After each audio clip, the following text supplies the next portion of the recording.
My apologies there, colleagues. Move approval. Second. Discussion? Let's do a roll call vote. Mr. Miller, how do you vote? Aye. Ms. Kerr? Aye. Ms. Craighead? Aye. Mr. Otto? Aye. And I also vote aye, so minutes pass 5-0. Sorry. Under communications, we also do have a short feature about a student from Sato High School.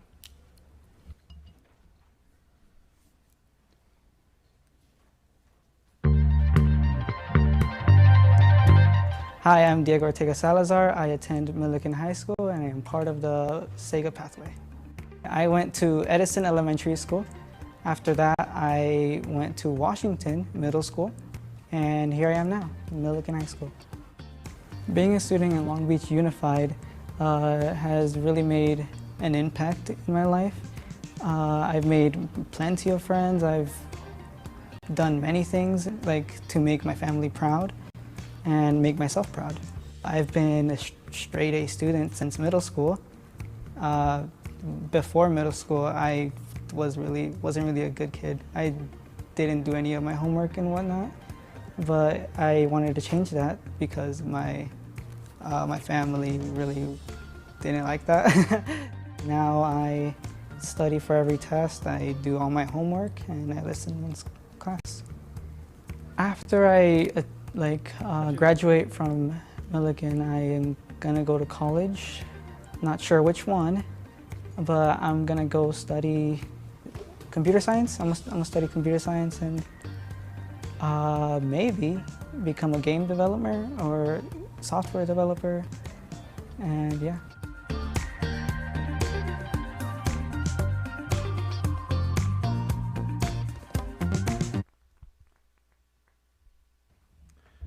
I think we got to refer them to our research team. Thank you for that, Dr. Baker. Let me move on to public testimony on items listed on the agenda. Thank you, Leticia, for the cards. We have first speaker. Speaker number 1, James, is Tonya Uranga. Three for items on the agenda.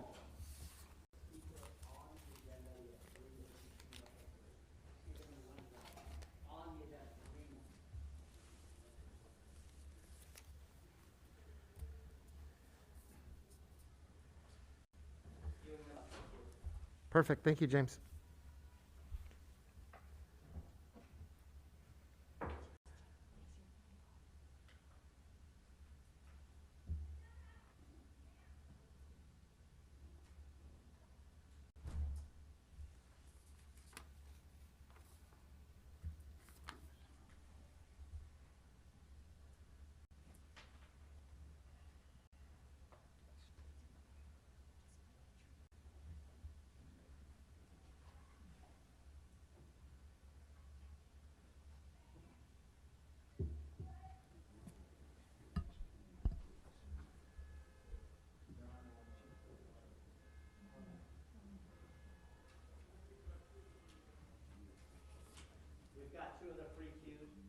Okay, so speaker number 2.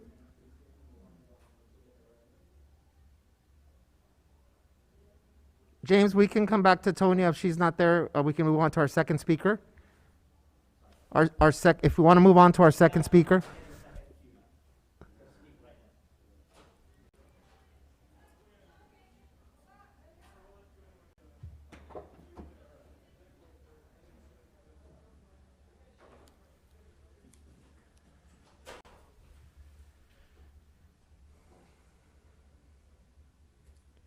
Hi, Tonya. Come on up. Tonya Reyes Uranga. I want to comment on a resolution of the board to have LBUSD designate general counsel as senior management. It's difficult to comment on an item that has not been heard, and your new agendas provide less transparency. It says that this item will offset the cost of legal counsel and provide superintendent and another administrator and a growing number of administrators who report directly to her.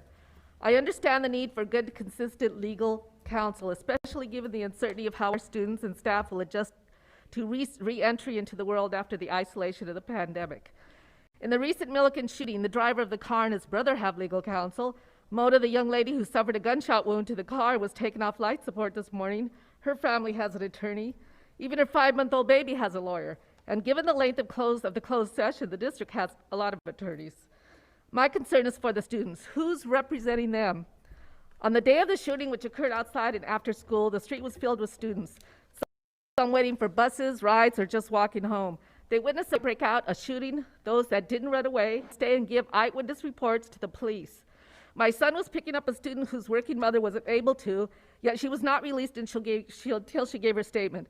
The incident occurred around 3:45, yet no parents were notified and no students were able to leave until the police took their statements.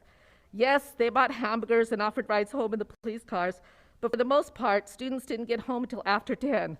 Most parents never received a call and still have not received a call, even though they waited till 10:15 at night while their children were questioned and asked to transfer videos and other information for their private cell phones, mostly owned by their parents, yet without their parents' notification or consent. One student, a 17-year-old young lady, a special ed student who has the comprehension of an 11 and 12-year-old, is still traumatized, is now afraid of anyone in a uniform, especially after being questioned by men in uniform and seeing a woman being shot by one. Afraid to once more stand alone at a bus stop, afraid to go to school. So where's their representation? It's you, the school board. As a former council member, I held the hands of mothers who lost children as a result of violence in and around schools. I visited hospitals. I went to funerals of young people from LBUSD while board members and the superintendent insisted that anything happening outside the school was not their concern. Well, your well thought out written statements go unread by those just trying to get by. But now it's your turn to step up. You can no longer say it happened outside the fences of our school. So it's not our jurisdiction. This lands right on your lap. But more importantly, you represent these students and families. Now it's your turn to hold someone's hand, give parents a hug, and reassure our students that our schools are still safe. I really hope that they are. Thank you. Thank you, Tonya.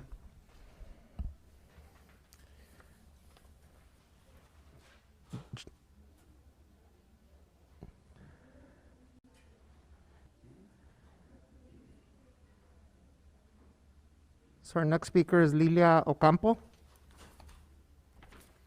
Buenas tardes, Lilia. Buenas tardes. Mi nombre es Lilia Ocampo y tengo 2 estudiantes en la Washington Middle School. Soy vicepresidente de DILAC y de CAC y miembro del grupo Education Connection. Es un grupo de organizaciones y padres. Y estoy aquí para para hablar sobre el número 16.3 de la agenda de hoy. Good afternoon. My name is Lilia Ocampo. I am the mother of 2 at Washington Middle School. I'm also the vice president of DLAC, and I am part of the CAC and also Education Connect, a group of organizations and parents. I am here to talk about item 16.3.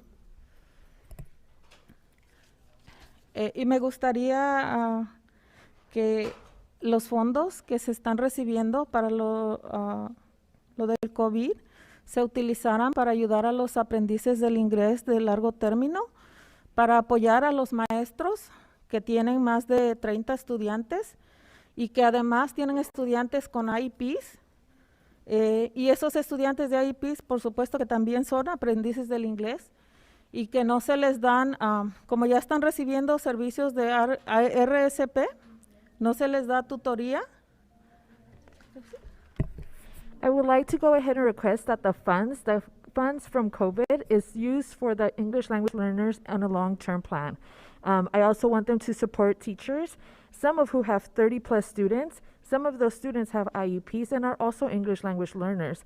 And because they have an IEP and are already receiving RSP, por esa misma razón no se les quiere dar tutoría, entonces muchas veces su mismo, sorry, se me olvidó. No pueden accesar a los servicios por sus diagnósticos también, dependiendo del tipo de diagnóstico que tienen, por ejemplo, ADHD, ¿verdad? Que afecta el cerebro ejecutivo. Entonces, esa es la razón por la que muchas veces tampoco una hora de RSP no es suficiente y les ayudaría mucho que incluyeran tutoría para ayudarles a salir adelante, ya que muchos de ellos que están ahora en 6º grado están leyendo en un nivel de 2º grado, entonces eso no es justo, ¿verdad? Eso está And because they have the RSP services, they do not get tutoring. And that is why they are not having access to their service because of their diagnosis. For example, some of them have ADHD, and that has to deal with executive functioning. And RSP sometimes is not enough, and they also need tutoring so that they can move forward because some of these 6th graders are reading at a 2nd grade level. Según las estadísticas, 47% de estudiantes aprendices del inglés tienen una IEP. Entonces creo es una cifra muy alta y en realidad eso les impide a los estudiantes ser estudiantes con éxito, ¿verdad? Se atraviesa es una barrera para lograr su éxito escolar, para llegar al colegio y tener una vida digamos, exitosa. Muchas gracias por su tiempo. And according to some statistics, 47% of the students with IEPs are also English language learners. I'm sorry, I said that backwards. 47% of English language learners also have an IEP. And I think that is a really high number. And I think this is why the reason students are not being successful, and it's very important that they go ahead and go off to college and eliminate those barriers so that they can be a successful person. Thank you, Lilia. Dr. Baker, I know that we have a report on our Learning Acceleration Support Plan in addition to having a presentation on tutoring. Is this something that we could follow up with and look into? Thank you.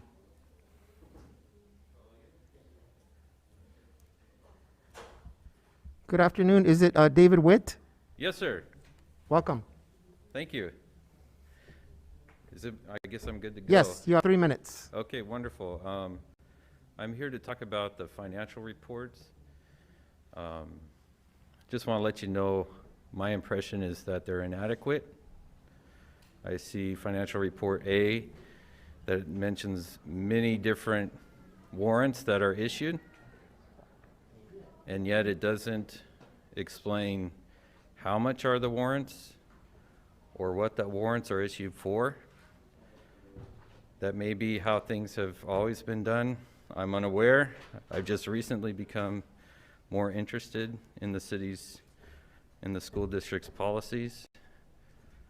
But I recommend that you don't approve those warrants. I recommend you think a little more carefully about how you report out the finances. And really, that's all I have to say. So please don't approve those warrants. Thank you very much. Thank you, Mr. Witt. And just a point of clarification, Mr. Witt, the full detailed financials are available. They're a matter of public record, so you're always welcome to follow up with us to get the more detailed reports. That's wonderful for you to say that. I really appreciate it. I don't believe it should be the responsibility of myself to file a Freedom of Information Act request and pay lots of money to figure out what the warrants are for. So I'd like to recommend you focus on how the information is put out, say who the money is paid to, what the money is paid for in your report. Thank you very much, sir. Thank you. Letitia, was that our last? Okay.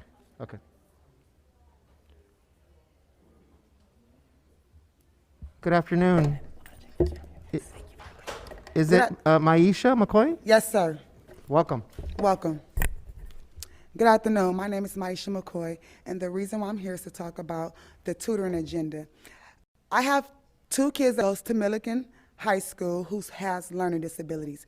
I have requested for tutoring services since my 18-year-old was in the 9th grade. He has not made no progress at all academically. My children told the counselor and I that during the pandemic, they needed to be in-person learning because online they wasn't going to be able to survive, and it was denied that.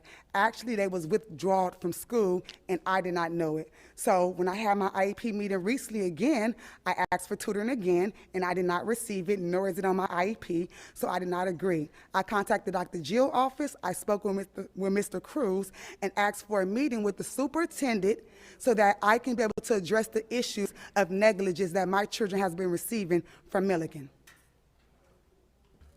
Thank you, Ms. McCoy. I'm sure that our executive staff is all here. Someone's going to be following up with you on that matter. Thank you, I appreciate it. Thank you.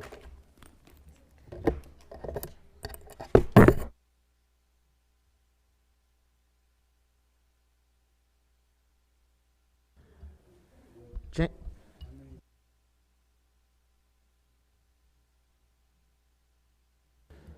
James?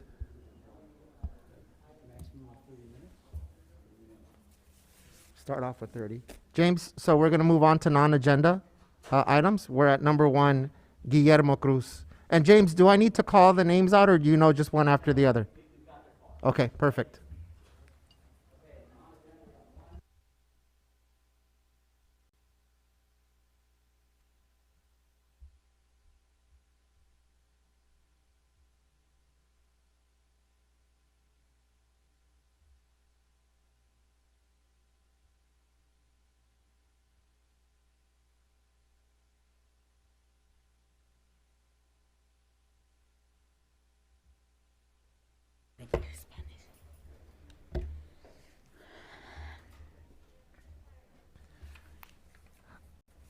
Hi, is it Guillermina?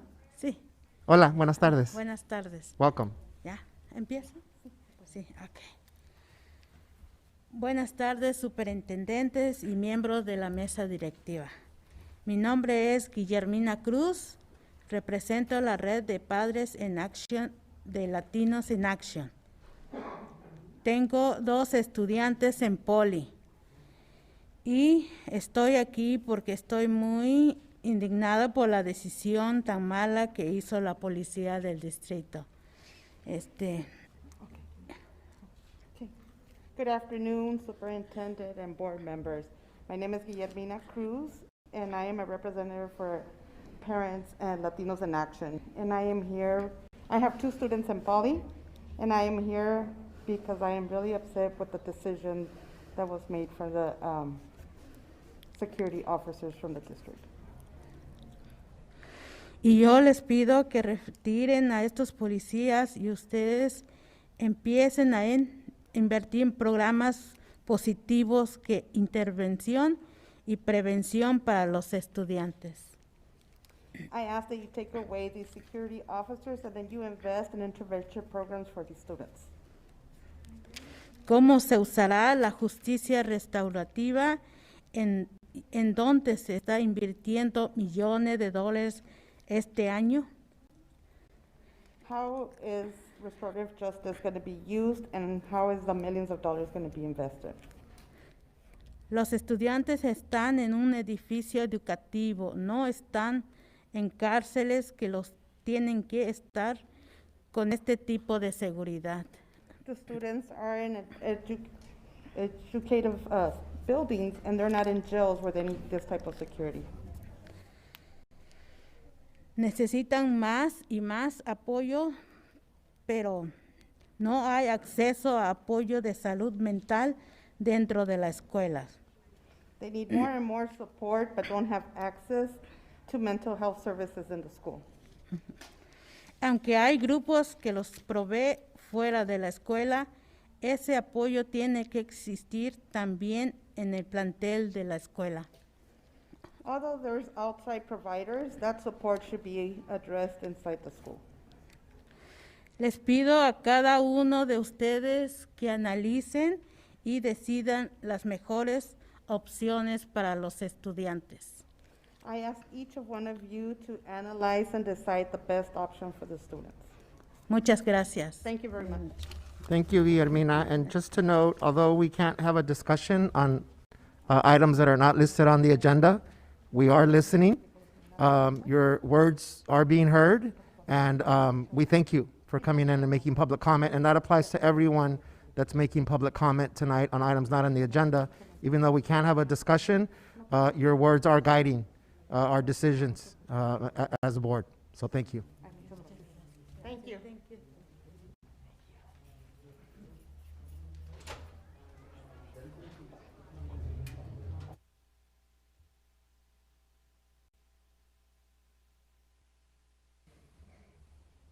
Hi again, Lilia. Tengo dos estudiantes en la... Traje el papel equivocado. Ok. Hi, good afternoon. My name is Lidia Ocampo. I have 2 students. Sorry about the wrong paper. La razón por la que estoy aquí es por el evento que sucedió la semana pasada, en el que un guardia de seguridad disparó sobre una madre que iba en un carro y le dispararon, y consecuencia de eso ella murió. Entonces, The reason why I'm here today is for the event that happened last week where a campus security officer shot a mother in a car. Mona, así le decían cariñosamente, yo la conocí cuando era más pequeña, no la conocía de grande. Cuando era estudiante de la escuela Edison, era mi vecina, vivía enfrente de mi casa, y me duele enormemente que haya tenido que pasar esto, que una madre joven haya dejado a un hijo huérfano, y por lo tanto estoy aquí para pedir que no haya más guardias de seguridad armados en las escuelas, porque tengo entendido que son escuelas, no son cárceles, y para evitar que sucedan situaciones como estas.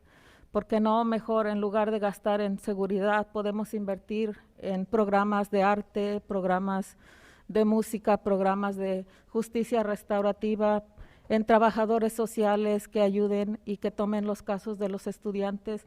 Estos estudiantes que son los que se ven problemáticos y que los quieren enviar a, no sé, al juvenil.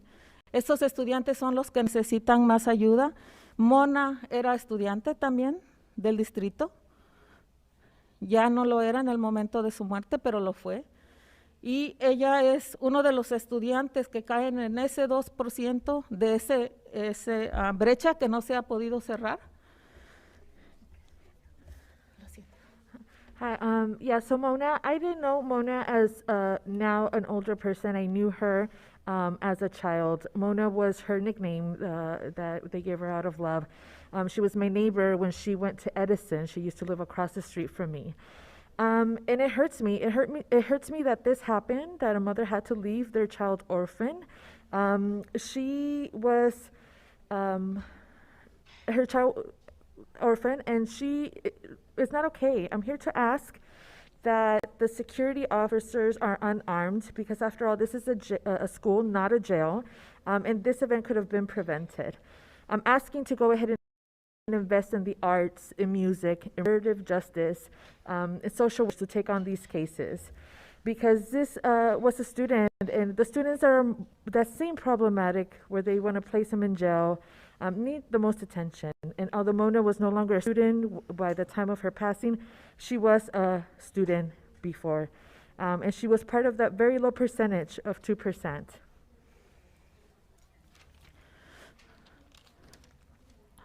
So, por favor, no más armas en las escuelas, no más guardias de seguridad que utilicen la fuerza para someter a estudiantes.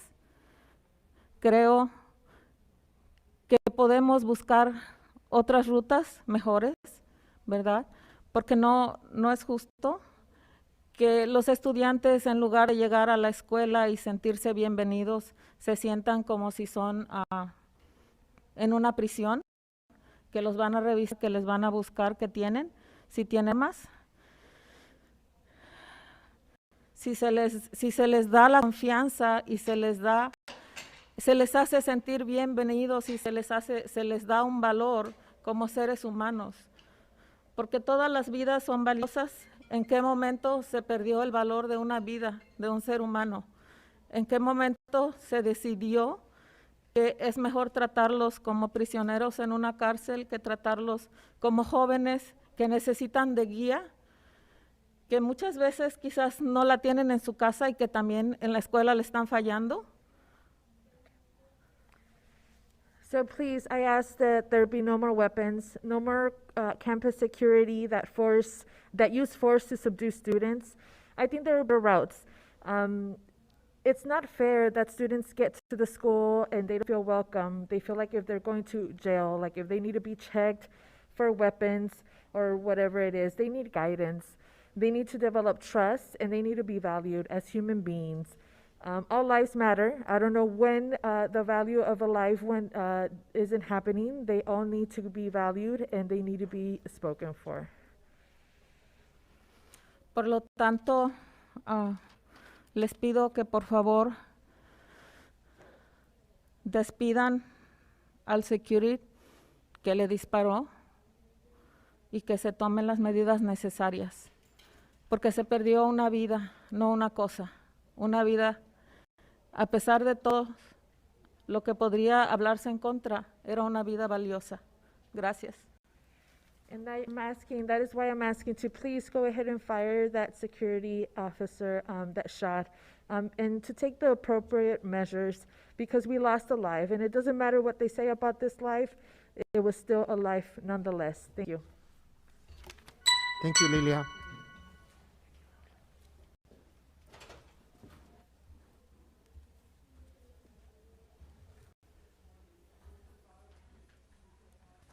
Good afternoon. Is it Xochitl Gonzalez? Welcome. Hello, thank you. Hello, I'm here to protect and preserve our parental rights. Although you, as a district, have not yet mandated the SARS-2 shot, I urge you to take a stand for our children's right to choose. These shot mandates are essentially requiring everyone to get regardless of medical history, comorbidities, religious or personal beliefs. The governor of California himself admitted to saying that California has the lowest rates of COVID in all of the United States, yet he is requiring for all people to be vaccinated, and soon our children. Must I remind you again, the district has no authority to mandate a vaccine that is not yet fully approved and available in the USA, such as the fully approved Pfizer Comirnaty that is not yet in stock. Pfizer BioNTech is still under EUA and provided to our community. Family and friends, 40% of the insert of the Pfizer ingredient fact sheet was redacted, removed. Hello. How can you blindly promote this shot if you are not providing informed consent? How do you expect for someone to consent to a product that has omitted 40% of its ingredients? We know the limitations of the shot. We know that SARS-2 can be transmissible by both the unvaccinated and vaccinated. The EU statute says you must give the recipient informed consent to accept or reject it. Can you honestly say you have provided that to our community by promoting the Pfizer BioNTech, which is still under EUA? Can you, really? Or is your computer more important than what I have to say? I pray every night and day that some of you on this panel break free of these chains that have demonstrably crippled your conscience. And if some of you are near breaking, I commend you. You will be applauded by all your ancestors for taking a stand for human rights. Don't forget you took an oath to protect the community at all costs, even if it means losing your job. Be today's heroes, and I urge you not to sacrifice the lives of our communities. Our DNA is not meant to be poison. These mandates are killing lives and destroying our community's morale. You are complicit in crimes against humanity if you don't take a stand. Please prevent a worldwide mental health crisis and stop the state of emergency. It is no longer justified and must be ended now. Thank you. Thank you for your public comment, Xochitl.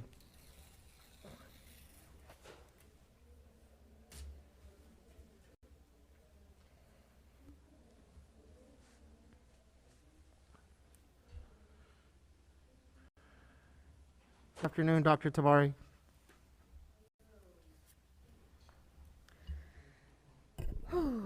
First of all, thank you for terminating the SSO officer that caused the death of Mona Rodriguez. Mona was 18 years old. Mona attended Cabrillo High School. It has been 9 days since Mona was shot in the head by a reckless attempt to stop a car. It has been 8 days since Mona has been pronounced brain dead. It has been 1 day since the hospital officially removed life support. Mona donated her heart, her lungs, her liver, and her kidneys to 5 people. The only good that comes out of this. I stand before you as a parent to a young Black high school student.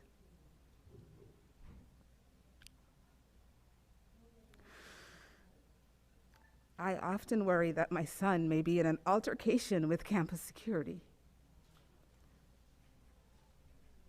and that he may have a gun pulled on him. And many of my friends feel the same way. Their kids in schools right now here in Long Beach. This is what we think about when we say, bye, son. Have a good day. Text me when you get there. Text me when you're on your way home. Text me when, text me when, text me when. Always be in touch so we know you are alive. That is what I worry about every single day. After George Floyd was murdered by the police in Minneapolis, the Long Beach Unified District removed the 3 to 4 police officers in schools, but you did not remove punitive policies and practices. Our community is deeply fractured and grieving. All those people out there, they know they're not going to speak, but they wanted to gather together to mourn and to grieve. I stood outside the hospital for 3 days with Mona's family, just being there for them. Her little sister, 12 years old, didn't want to see her with tubes hooked up to her. She said, I don't want to see her like that. But I also don't want to be a bad sister for not going upstairs. This is her 12-year-old saying. And I told her, you're not being a bad sister. It's okay to keep the memories you have of Mona as you have them. I am asking that you remove guns and other weapons from school campuses, batons, pepper spray, all the other weapons. I am asking for healing spaces in our schools to discuss this recent events. There have been no town halls at Milliken or any other schools. I am asking that you create a list of mental health resources that is available on every school website with a button that they can click. Dr. I am Tabari, asking that you thank partner you. with community Your and time is have up, some Dr. town Tabari. hall. Thank you, Dr. Tabari.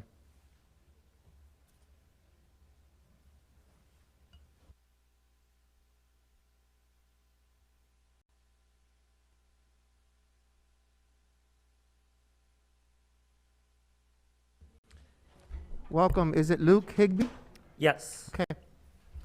Esteemed members of the board and the public, my name is Mix Lucas Higby, and I'm a teacher at Milliken High School. I'm a member of this community, and I'm an alumnus of Milliken and Long Beach Unified School District. Last Tuesday, I had to read a statement to my students about this shooting that should never have occurred. My students were in the area when it happened, they heard that shot, and they saw this happen. Firstly, I would like to thank the board for making the decision to fire the offending officer. Over the summer, teachers spent a week and countless other hours training on equity. We analyzed this equity and issues of inequity in our classrooms, but the biggest injustices that our students face are not just in the classrooms, but it's this $1.5 million that the district is spending every year on these officers that clearly are not keeping our students safe and are endangering our community. I'm here to support these demands that Long Beach Unified School District removes all school security officers and dismantles this program to help protect our students and protect our community. Additionally, we must completely disarm all district employees so that no further students or community members are harmed. Additionally, we need to commit to equity and further commit to restorative rather than punitive justice for our students. We know for a fact that these armed officers harm queer and Black, Indigenous, people of color students. We know that suspensions and expulsions affect and harm people of color, queer students, Black, Indigenous students at higher rates. This district talks about equity, and yet these policies that we are enacting do not further this district's policy and commitment to equity.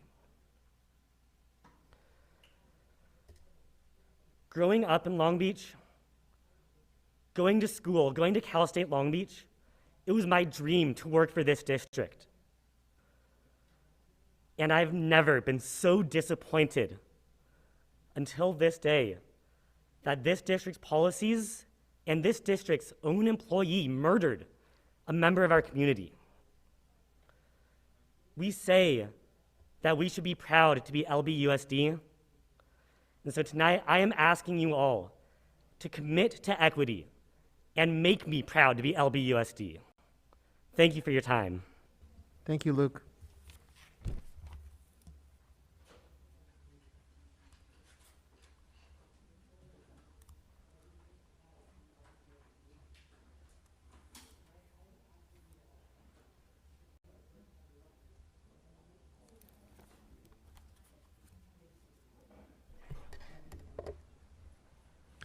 Hi, Katie. You have 3 minutes.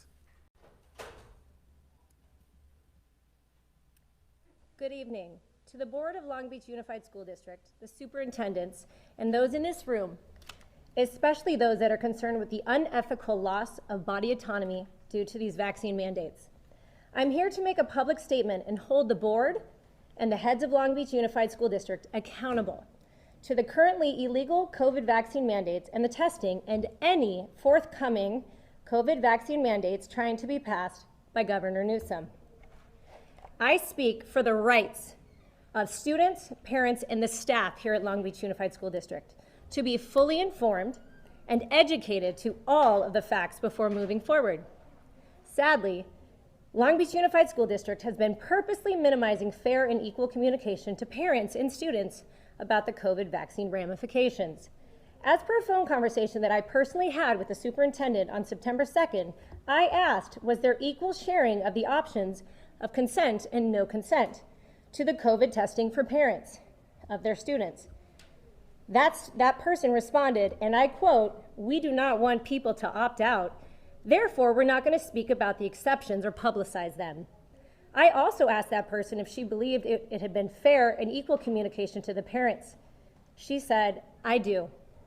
This illegal and unethical communication practices to parents violates your Long Beach USD legal rights, Parent Education and Engagement School Accountability, EC 1150001, 02, and 03, where it states, the goal is to offer parents information to allow them to be equal partners in their child's education.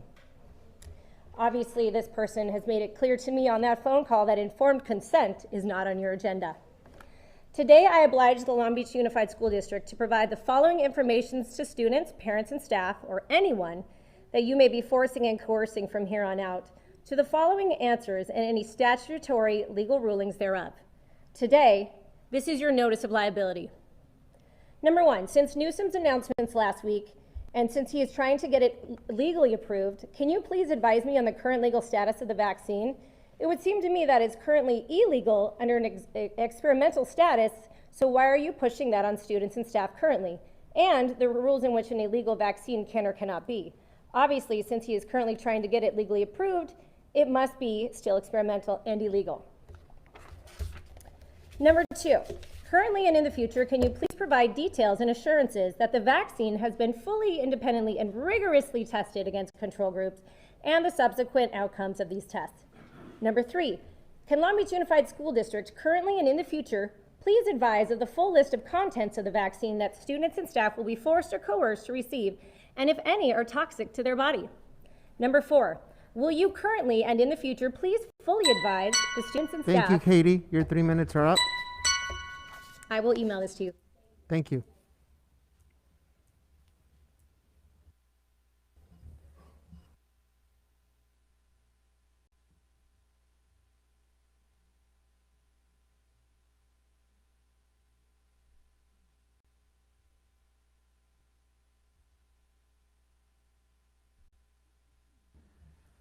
Good afternoon.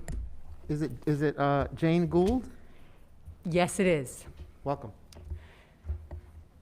I'm the Reverend Jane Gould, rector of St. Luke's and Lucas Episcopal Church at 7th and Atlantic.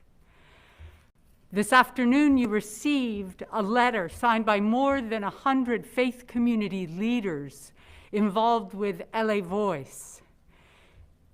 As a Christian minister, I am called to the sacred work of seeking peace and justice, a responsibility to care for the most vulnerable in our midst. And Jesus went so far as to say, it would be better to have a millstone tied around your neck than to hurt one of the little ones. In a city that prides itself on its schools, we should be able to assume that school safety officers will enhance and not undermine the safety of our students.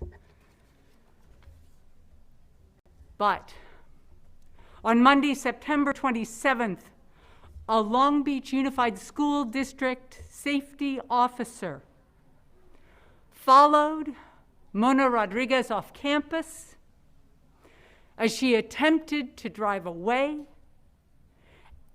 and shot her in the head, killing her. Now, I understand and applaud the decision to terminate school safety officer Eddie Gonzalez. But Mona's murder is not the result of one person who made a bad choice. It resulted from institutional decisions that do not protect the safety of our students, create equity, or enhance education. Why was School Safety Officer Gonzalez armed in the first place?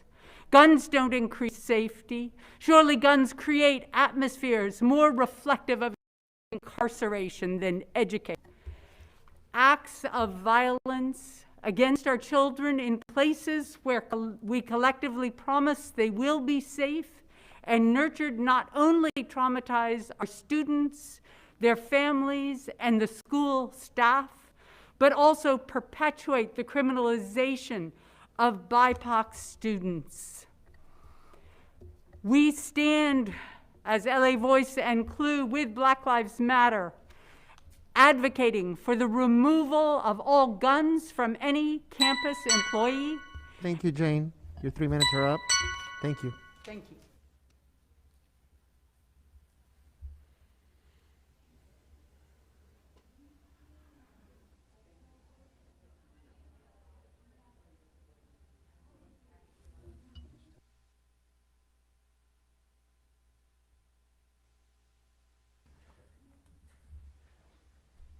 Good afternoon, Jerlene.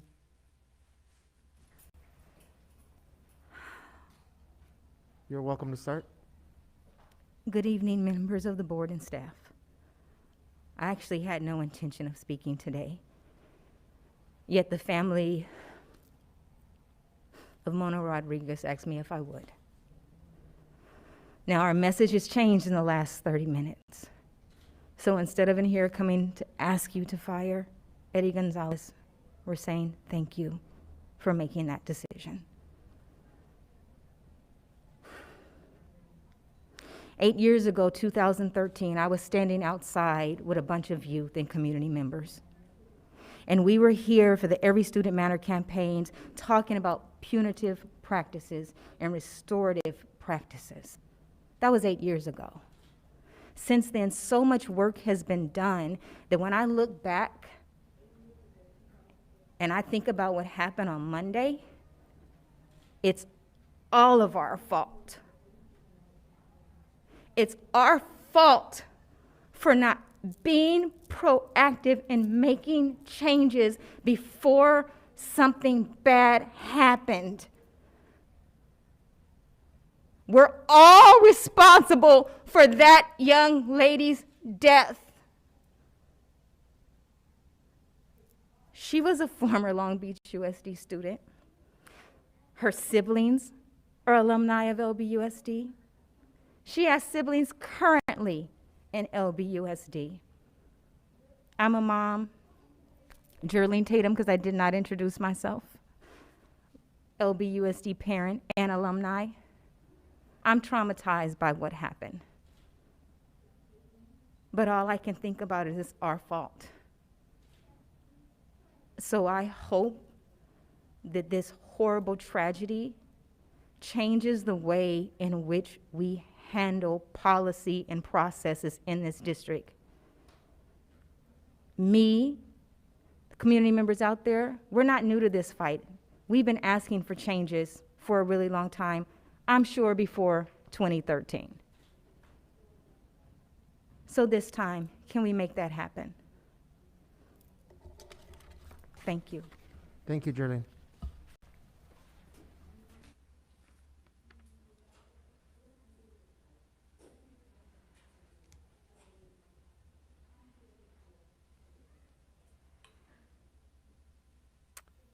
Good afternoon. Is it Ivan Garcia? Yes.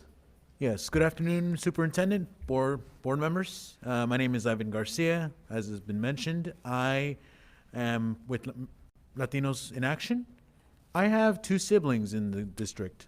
I myself was a product of this district. But just the news of what happened with Mona, it's really disheartening. And it's really sad to see that armed officers are a fixture of this district.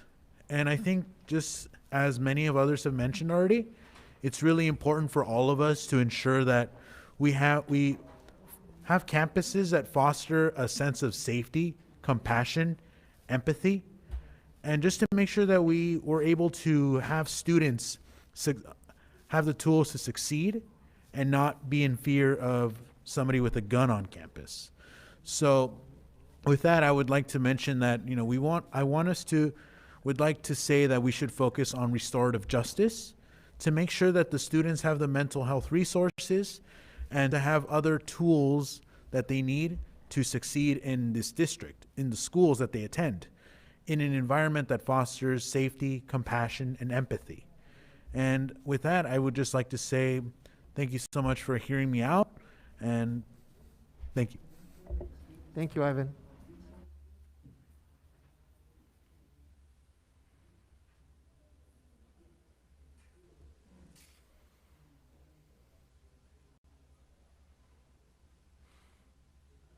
Good afternoon, Alyssa. Just want to remind folks that because your item is not on the agenda, we don't have the ability to discuss, but your public comments are important and we are listening intently. Great. Good evening, LBUSD board members. My name is Alyssa Gutierrez. I serve as the chair of our city's Human Relations Commission, but most importantly, I'm speaking to you today as a mother of 3, 2 of which are in the Long Beach Unified School District. I want to start by saying thank you for firing Eddie F. Gonzalez, the school safety officer who shot and killed Mona Rodriguez. Today, I'm calling on the leaders of this body to create a safer LBUSD by removing any and all weapons, firearms, batons, pepper spray, any weapons that can harm or kill students, their family members, and surrounding community. Our students and community are experiencing unprecedented levels of anxiety, depression, and trauma, and has resulted in an increase in violence in our schools. Responding to violence among students with more violence is not a curative public health response. What our students and youth in our community need right now, more than ever, are services that recognize their humanity and love and care and compassion. And yes, even youth who act out, get in fights, steal, deserve our love and care and compassion. As school board members, I'm sure you're all well aware of the science around brain development. We know that our brains are not fully developed until the age of 25. And as such, dealing with our youth and youth misbehavior is going to require different kinds of interventions. I'm calling for restorative practices, not punitive ones. We also know there's ample evidence to support that police and armed security in schools do not improve safety. In fact, in many cases, they're causing more harm, a harm that disproportionately falls on our youth of color and youth with disabilities. When in or near schools, officers do what they're trained to do: detain, handcuff, arrest, and kill. We cannot keep meeting violence with violence. Our youth need mental health professionals, social workers, nurses, and resources that can support them through these trying times. I am calling for care, compassion, and accountability. I'm calling on the leaders of this body to practice courage. Courage to dismantle the status quo. Courage to reimagine safety. Safety that doesn't include armed officers in or near our schools. I am calling on this body to get guns out of my children's schools. And LBPD, if you're listening, arrest Eddie F. Gonzalez today. Thank you. Thank you, Alyssa.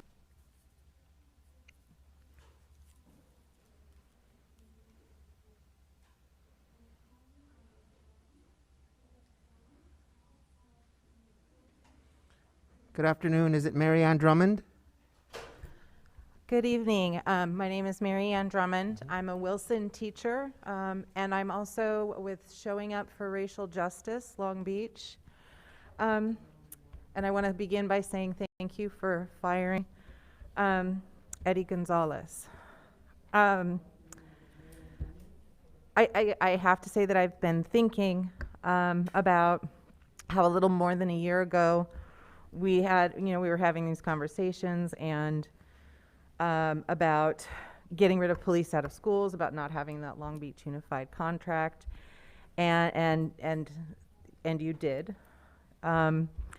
And then one of the conversations that I felt was not being noticed or addressed, sort of felt like it was being dismissed, was that we have these school safety officers that are armed.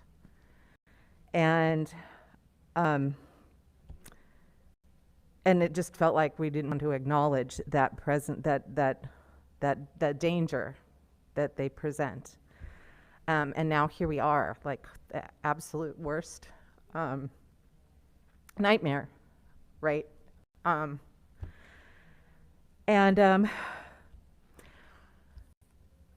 so I do, then the next day, one of the things that I also noticed that was quite shocking to me was that Long Beach PD was posted up at my high school, and I heard at Milliken as well.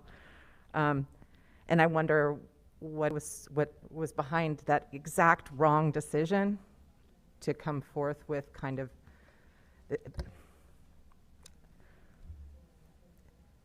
the opposite of care. It feels like a threat, and meeting trauma with the reminder of more trauma and even heavier trauma was just deeply upsetting. I have to say, as a teacher, I do not feel safe with armed people on my campus. I don't, students don't feel safe. They don't make us safe.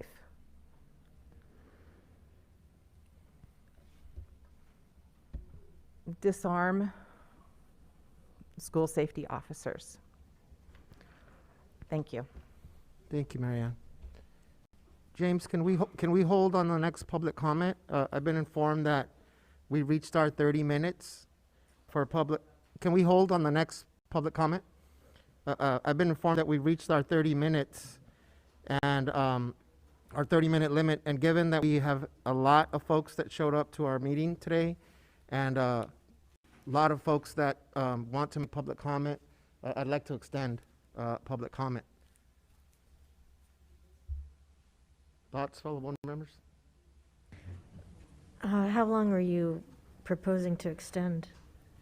So we have about another 32 comments to go through. We're not obviously going to have a chance to listen to everybody, so I propose an hour. I think our community has been shaken. We've heard comments today, and I just want to make sure that we provide a space for our community members to come and speak to us. And even in the hour, we're not going to get through the additional 32 comments that we have here.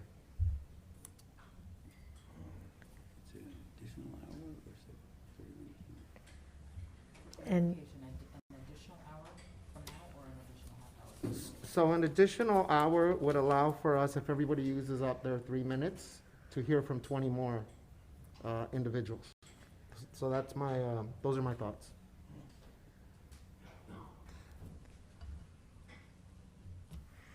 Yeah, I agree. I think that there are a number of people that have been moved by the situation. So I too would like to support that.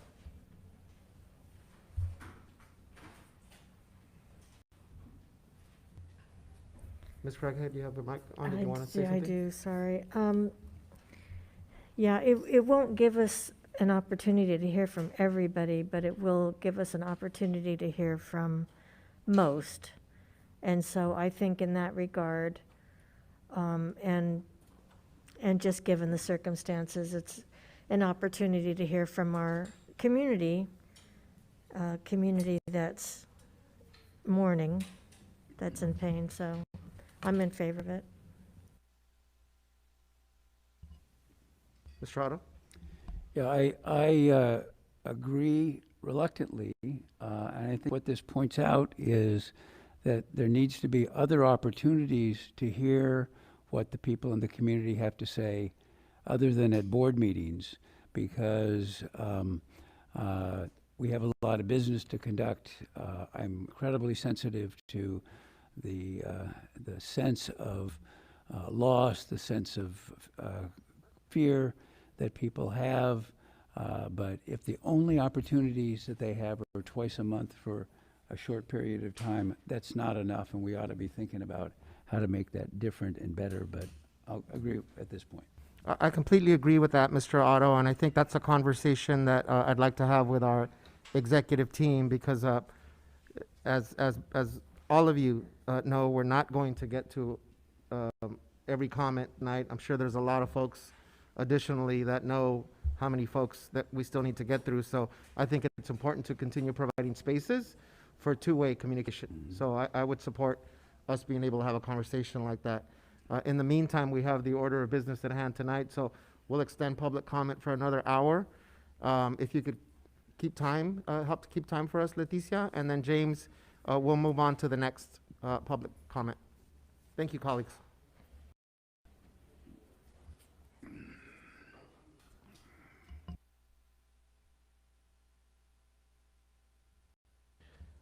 Welcome. Is it Zach Golden? This is he. My name is Zach Golden. I'm a Milliken alum. I live near Milliken. I've been an LBUSD sub a good number of years ago, and I am a rabbi. I happen to have actually drove past the incident right after it happened, and I realized that the SSOs being armed are not only threaten students and put Mona Gonzalez, her life to a tragic end, but it also threatens the neighborhood at large. I mean, this happened not at Milliken, but at the corner of Spring and Palo Verde, and who knows if the bullets had gone awry. I mean, I could have lined a fire myself. And so who knows where I would have been if I were in the wrong place, the wrong time. But in my time at the district, this seemed to be part of a pattern that this situation could occur, because often there was a lot of fear that was being projected about the students. I always had a lot of trust with the other students I was in school with and the ones I substitute taught, which is not always an easy situation, but I always felt I had safety, but there were a lot of environmental cues that suggested otherwise, that sometimes contributed to the environment in my mind, like very tall fences around schools, or a lot of concrete, a lot of air conditioners not being present, for example.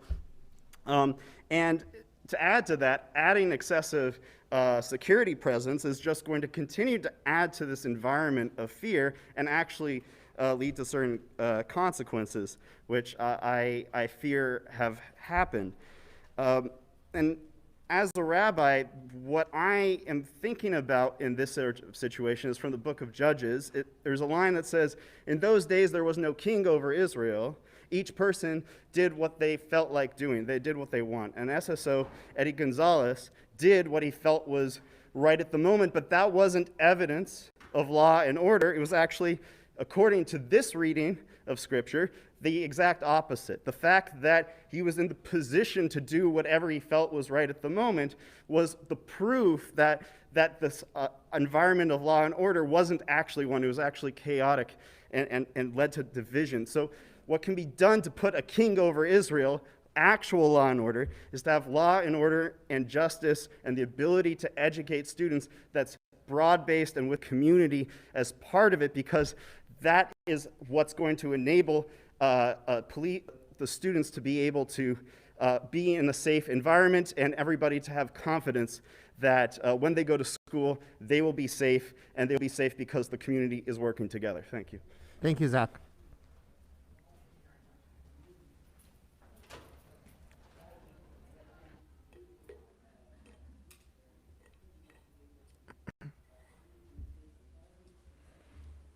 Good afternoon. Is it Daniel Castro? That's correct. Welcome. Yes, so hello everyone. My name is Daniel Castro. I am a resident of Long Beach. I'm also here with the Safer LBUSD campaign, and also a member of the Democratic Socialist of America here in Long Beach. It's a tragedy that another life was lost at the hands of gun violence.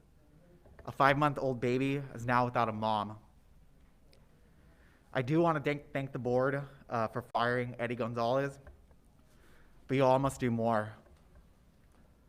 I'm here to demand that the LBUSD board remove all SSO officers from LBUSD. The fact that a school even has anyone on campus with a gun is absurd. Armed security officers have no place in schools, and this is not the answer to resolving conflict and addressing what students really need.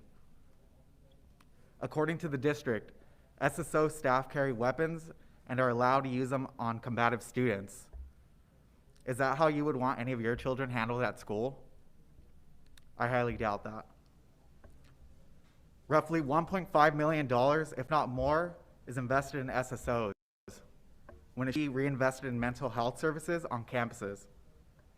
This money can be used for more counselors and other forms of safety for students. So call them what you want, but any officer with a gun on campus does not make school safer. Again, I'm calling on LBUSD board members to completely get rid of all SSOs so that that money can be reinvested in actual student needs. Thank you. Thank you, Daniel.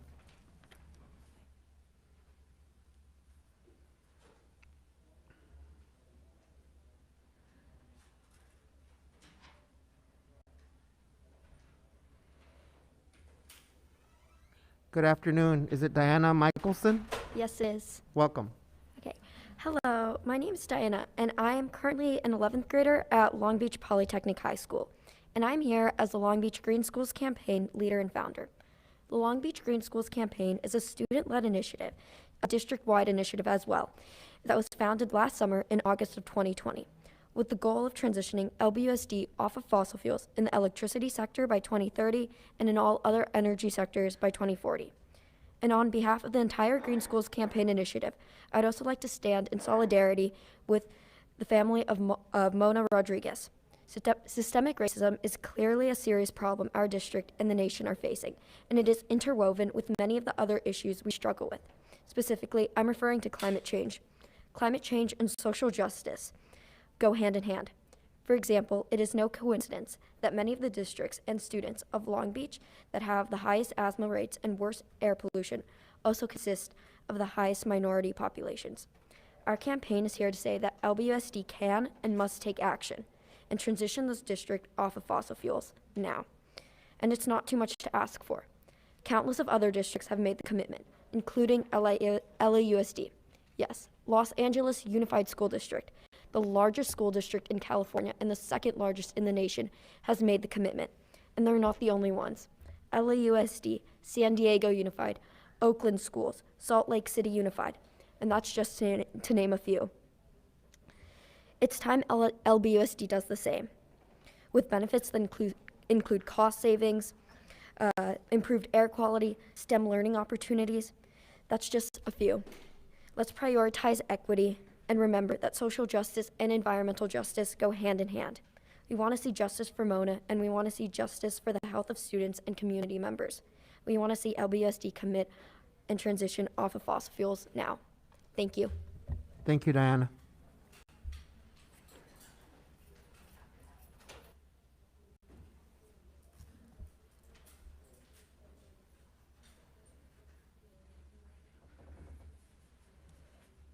Good afternoon. Is it Daniel Rodriguez? Welcome, Daniel.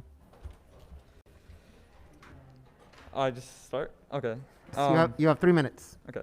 Hello, everyone. I'm very excited to be here sharing information about the Long Beach Green Schools campaign and what LBUSD can do to take accountability for the health of its students, staff, and community. As I said, my name is Daniel Rodriguez. I'm currently a junior attending Camps High School. I would also like to show my support and stand in solidarity with Mona Rodriguez's family. Part of the Green Schools campaign's overreaching goal is also to create safer communities. Clean energy and clean air is directly connected to all this.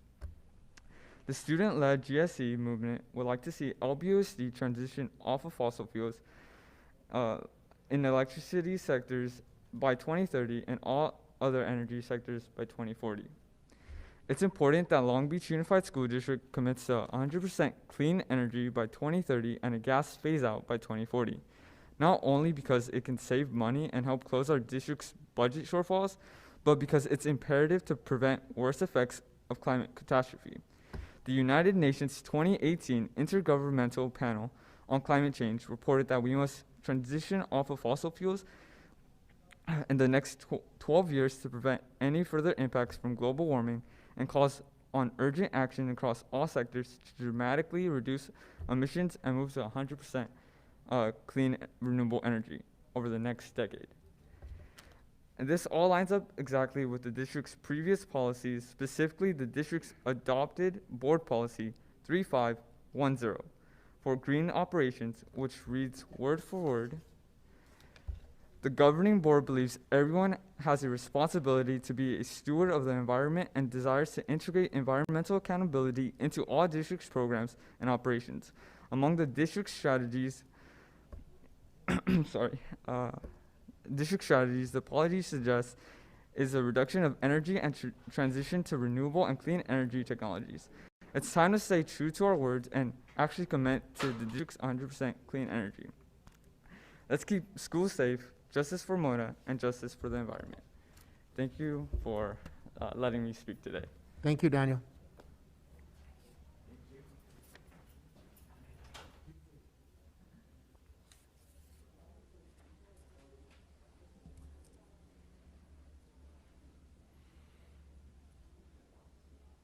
Good evening. Is it Rohan? Rohan Reddy? Yes. Welcome. Thank you. Hello, my name is Rohan Reddy, and I am currently a junior at Long Beach Polytechnic High School. Today I'm speaking for the Long Beach Green Schools campaign. I would also like to show my support for the movement for justice for Mona Rodriguez. School safety and justice need to come in combination with climate safety and justice. On behalf of the entire Long Beach Green Schools campaign, I would first like to take a moment to thank the district for already taking many steps towards sustainability and energy efficiency at school board meetings. Daniel already mentioned Board Policy 3510, and in addition, LBUSD has already invested in LED lights along with transitioning to smart thermostats. We are also extremely supportive of the district's decision to appoint an environmental sustainability program specialist. One of the district's most important initiatives was the implementation of 24 carports. We personally believe that these carports could be expanded further to a transition to renewable energy for the whole district. This is because carports are cheaper to install than installing solar panels on the roofs of buildings. In addition, carports would reduce the heat islands that Long Beach experiences, and therefore schools and other buildings could spend less on cooling. There are many different financial incentives available to this school district that can not only transition the district off of fossil fuels, but also save the district a lot of money.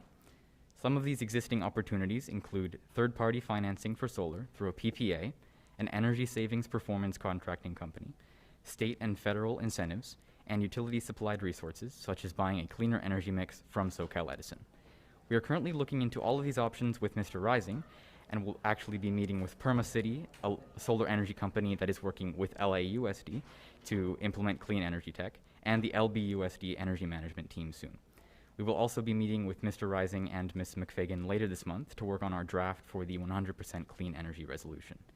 We hope to soon have the Board of Education vote on this resolution, aiming to have it passed by no later than the end of this year. LBUSD, it's time to do the right thing. It's time to join the 1,500 people who have already signed our petition in support of a clean energy transition for the district. It's time to commit LBUSD off of fossil fuels. We look forward to our continued collaboration. Thank you. Thank you, Rohan.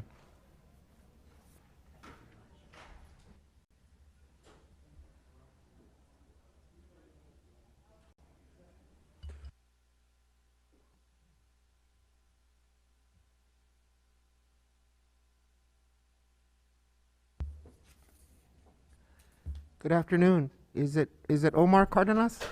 No, this is Nicole Taylor. Okay, sorry, Nicole, I don't have you on my list. I James? was number 15. Okay, that's fine.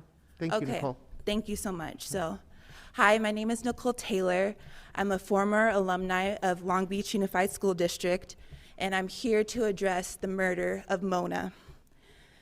Guns make me feel uncomfortable. In fact, guns crippled me with depression, quite literally. I've been disabled for a year due to the gun violence from George Floyd. It made me very scared. I was having hallucinations of security officers, of police shooting me. And I know I'm not the only one who experiences this psychological toll. This psychological toll is really heavy on the students as well. According to a 2018 Brookings study called "To Make Schools Safer, Focus on Communities, Not Guns," students of color are disciplined more often and more severely than white students. They also shared in that study that there was a Texas school that reduced suspensions by 62% by doing restorative justice healing circles. I believe the money should be invested in restorative justice healing circles and more mental health resources for the students. Mona didn't deserve what happened to her. Get the guns out of the schools. Thank you.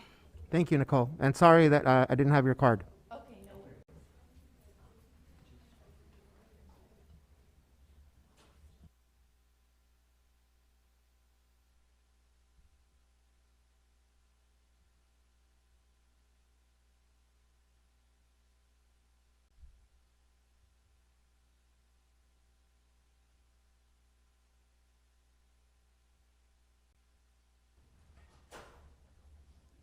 Good afternoon. Do we have Omar now? Is that you, Omar? Yes. Okay. Welcome, Good Omar. evening. Good evening, everybody. It's nice to see some familiar faces. Good evening, Superintendent Baker, members of the board. My name is Omar Cardenas. Pronouns are he, him. I'm a father of a sixth grader. You can see here sitting next to me. I'm a mentor to many young people and here in LBUSD, and I reside in the 2nd District. I'm here to honor the spirit of Manuela Mona Rodriguez, and in mourning with Mona's loved ones who stand outside today, and in solidarity with members of the Safer LBUSD community, and Safer LBUSD campaign. It is still a traditional greeting of the Maasai people of Eastern Africa to ask members of the community, and how are the children? Acknowledging the high value that the Maasai always place on the children's well-being, all the children are well, means that it is a good life. Excuse me, I'm a little choked up. This is really hard. But today, as a community and as a district, we cannot say that all our children are well. In fact, many here would argue that we cannot say that, in fact, we place a high value on our children when the way that the Maasai people do when we allow armed school safety officers to use lethal force on our children. As a father of a child on the spectrum, I live in constant fear that one day, perhaps he will not be able to communicate his needs and his emotions to someone with a gun, and that he too will be harmed. Today, young people are hurting. They are scared, they are angry, they are sad, and they are afraid when they pass by armed SSOs on their campus. All of us have a charge to do right by our children, especially our most vulnerable, Black and brown youth and children with disabilities. Our district needs healing.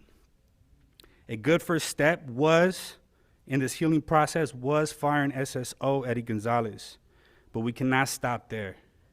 Real change can only start by defunding and dismantling the school safety office and reinvesting those dollars in long-term transformative change. Double down on previous commitments and invest in prioritizing relationship building, not criminalization. Double down on mental health services, counselors, intervention workers, peer-to-peer mediation, and holistic wellness for Black and brown youth, and remove all weapons and punitive forms of discipline from our schools. Mona should be here today, holding her baby, loving on her baby. Let us not relive this tragedy. The next time we ask, and how are the children? Let us say the children are well. Justice for Mona. Thank you, Omar. Thank Your you. 3 minutes are up. Thank you.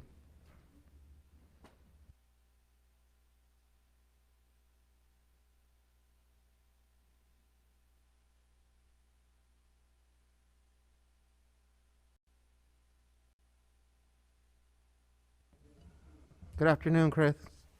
Afternoon. Good to see folks. My name is Christopher Covington. My pronouns are they and he. I am a member of the Safer Long Beach Unified School District campaign. I'm also sit on the city's Human Relations Commission, and I am the statewide lead organizer with the Genders and Sexualities Alliance Network. I'm here today to specifically ask, y'all have already heard that we are here in support of Mona Rodriguez. I'm also nervous because I'm speaking from the heart, and that no one should have had, we should not have been in this place to begin with. Sorry, excuse me. I'm just gonna read off of it. It's gonna be easier for me. On September 27th, Manuela Mona Rodriguez was shot by Long Beach Unified School District school security officer. She succumbed to her injuries. As of today, we really want to thank you for arresting Eddie Gonzalez. Excuse me, for firing Eddie Gonzalez, and we call on LBPD to arrest Eddie Gonzalez. Our hearts go out to the Milliken community and all those impacted by this horrible tragedy. In support of the Rodriguez family, many coalition members and organizations came together to form the Safer LBUSD campaign. The mission of the campaign is to rebuild safety with all students, parents, and staff, including bringing justice to the Rodriguez family. So I'm gonna read off the campaign demands. 1, you already accomplished that by firing Eddie Gonzalez. 2, defund and dismantle the school safety department and rebuild a new system that is informed by community. Remove all SSOs from school zones. Disarm all LBUSD employees from having firearms, battalions, clubs, pepper sprays, and other weapons that can harm students. Do not replace SSO officers with police officers, and include trained mental health professionals to de-escalate difficult situations, and also provide de-escalation training for all staff on campus. Review and remove all punitive punishment and replace it with restorative practices, such as counselors, more social workers, nurses, and opportunities for arts and culture. The last one, which is most important, is hear and care for the community. Immediately offer students and the community a process to heal and to move forward.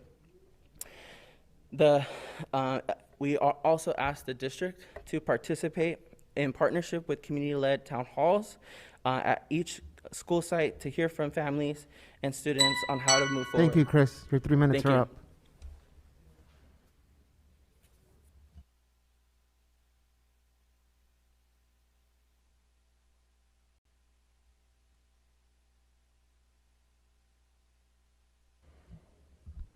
Good afternoon. Is it Eldrene Jones? It is. Welcome. Good evening, board members, Superintendent Baker, and staff. My name is Eldrene Jones. I represent Students Deserve. I teach at Ernest McBride High School, and I'm here to continue in his legacy. In the spirit of John Lewis, I'm here to cause good trouble, necessary trouble, and to demand justice for Mona Rodriguez. I'm a recent hire. I actually started on September 17th. I left LBUSD, where we have been fighting this same fight for police-free schools. This horrifying event is an example of why students deserve police-free schools. I never imagined that I would change school districts and experience such horror. The level of increased violence from school safety officers is terrifying, especially for me as a person who has gun violence in my background. So I only imagine the horror that my students may feel. I appreciate you firing this security officer. However, it's time for us to reimagine public safety. You cannot solve a problem with the same mind that created it. This should fully include non-carceral punishments. We need culturally competent folks on our campuses. We need folks who will provide restorative and community-based forms of violence and harm prevention, intervention, and de-escalation, including significant social emotional supports for our students and families. I haven't heard any mention of a town hall to triage and discuss what happened. I got an email saying how heavy your hearts were, but no one has gotten together and said, do you guys need to talk about this? I was a counselor before I was a teacher, and as an educator, I need to talk about this. So I can only imagine what my students feel. I teach intro to law and criminal justice and law, and how can I stand in front of my students and encourage them to go into these positions with a clear conscience when I'm concerned that they will perpetuate these injustices? I am standing here asking that you please consider different alternatives. There is a way to provide safety for our students that does not include armed officers. There's a way. As a counselor, we engaged in client-centered self-defense. There's all these ways to de-escalate, and it doesn't involve weapons. Keep us safe, our students safe, and the best way to do that is to provide community, not by having armed police officers on our campuses. Provide that justice for Mona Rodriguez by implementing change, lasting change that will keep all of us safe. Thank you. Thank you, Eldrene.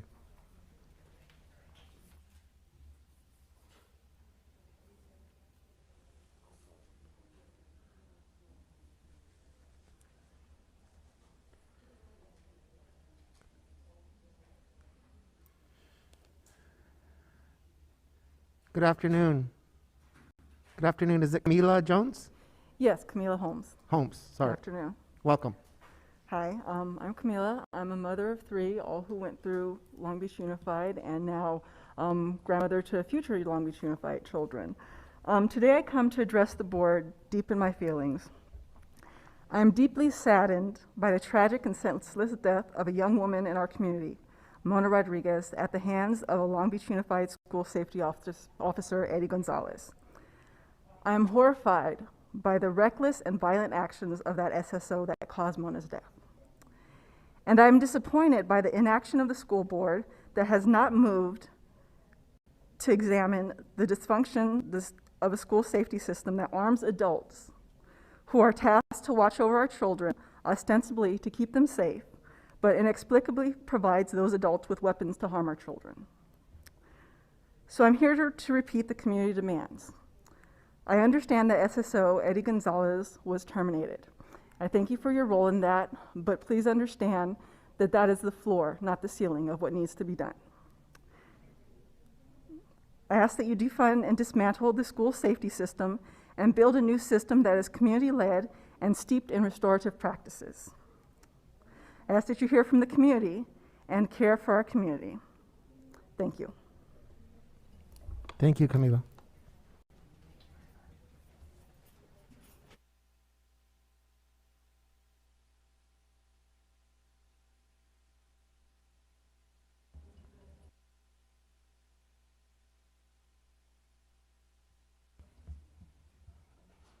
Good afternoon. Is it Sylvester Ani? Yes, sir. Welcome. Welcome. Thank you. Good evening, everybody. My name is Sylvester Annie Jr. I'm with DSA Long Beach, Black Lives Matter Long Beach. I'm also a congressional candidate in the 38th District of California. And the reason why I'm here tonight is because an injustice to somebody anywhere is an injustice everywhere. And the question that we have to ask ourselves is, when is enough enough? We didn't have to get to this point. And the reason why I say we didn't have to get to this point is because there's been organizers that have been organizing and speaking to the board and speaking to how we need to invest in the resources that, one, prevent situations from escalating. And then also, two, investing in more resources that can respects all life that's involved. That's not what happened with Mona, unfortunately. And the reason why organizers have been pushing for this is because they didn't want this to happen to anybody. And the opportunity that the board has tonight and going forward is that they have the opportunity for the potential of this to not happen to anybody else. If it wasn't already realized before, the school police officers are a liability to the safety of the people who are on campus or even off campus. It's a liability at this point. And when I say when is enough enough, when is too late, we've already seen that situation with Mona's family.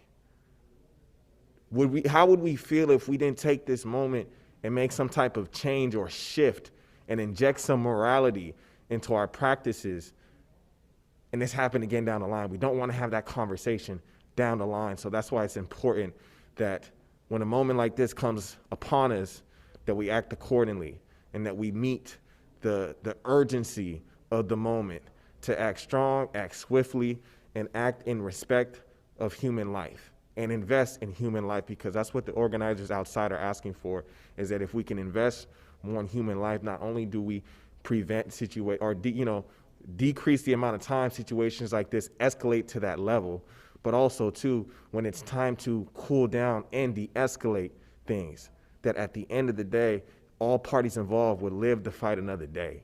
So I'm here in solidarity with the Rodriguez family, and I'm praying for healing energy for everyone that's involved, and I'm praying that you all do what's best in the interest of the safety of the students, the faculty, and community members. Thank you. Thank you, Sylvester.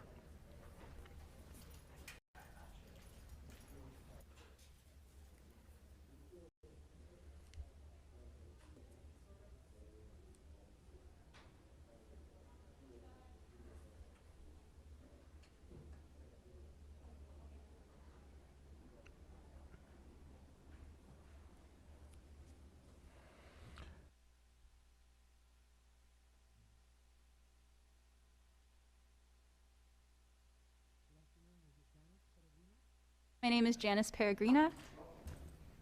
Welcome. Hi, thank you for letting us speak today. First, I wanted to start off with saying definitely fire, which seems to have already happened. I just read 30 minutes ago. Fire, arrest, and charge the school safety officer who killed Mona Rodriguez. There is no reason why there should be any armed school safety officer on campus. It doesn't make the campus feel safer. It makes children feel threatened. And also, there is no reason why he shot somebody who was driving away. It's two teenagers fighting. I don't understand why it escalated to that point. And I did not come here specifically for that protest. I came here to also speak about the mandates that are being threatened for the school district at large. I wanted to say this because this is an illogical and anti-science mandate, and I want to explain why. The vaccine for COVID does not prevent transmission or slow the spread of any disease, just like the flu vaccine. So I don't understand why it's being mandated when it's not being used to protect anybody except the user. It also has not been tested on children in any of the clinical trials, so any adverse reactions that are being reported, which are being reported, are a direct result of the vaccine. You're going to have a lot of people who are going to be, their jobs are being threatened. They are, let's look at it this way. What you're telling kids to do is to participate in a medical experiment that, for a disease that they don't even have, they're basically a negligible risk. And you're forcing them to participate in something that has risk to them. It is statistically more likely for young people, especially young boys, to develop myocarditis, which is inflammation of the heart muscle, and will require transplant down the line. There have already been several reports of children who have received myocarditis from the vaccine. There's also been reports of menstrual issues. My own mother has experienced menstrual issues after getting the Pfizer vaccine. And what will that do to developing bodies down the line? I think that this is a very risky decision and should not be implemented whatsoever. It's going to make people lose their jobs. You're going to see a lot of people pull their kids out of school. You're going to see a lot of people leave rather than continue working. So you have to be ready for that down the line because there's going to be shortages everywhere. Do you want to be part of that? I don't think you do. So I'm asking you to look into your hearts and look into logic and see why this decision does not make any sense. Thank you. Thank you, Janice. Are you Moses? Okay, so I have you next, Moses.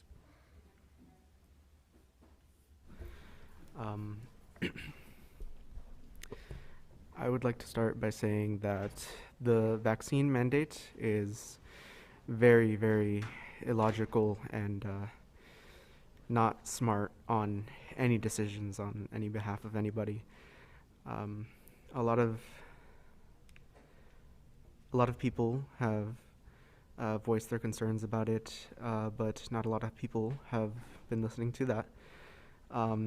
There is evidence out there of this vaccine, causing more harm than it does good, and there's a lot of alternatives that we could be using, but we're not because of, Lord knows why. This vaccine does not help this vaccine does not stop the transmission. This vaccine does not help prevent it does help prevent symptoms, but it does not help prevent any of the effects like dying.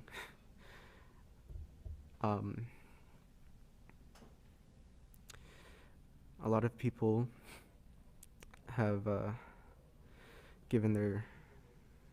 died due to this vaccine.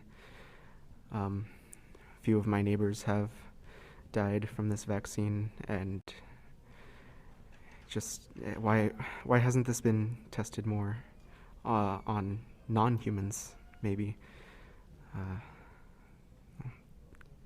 And I would like to not be taken out of school, but if it comes to it, goodbye LBUSD. Had a fun time. Thank you. Thank you, Moses.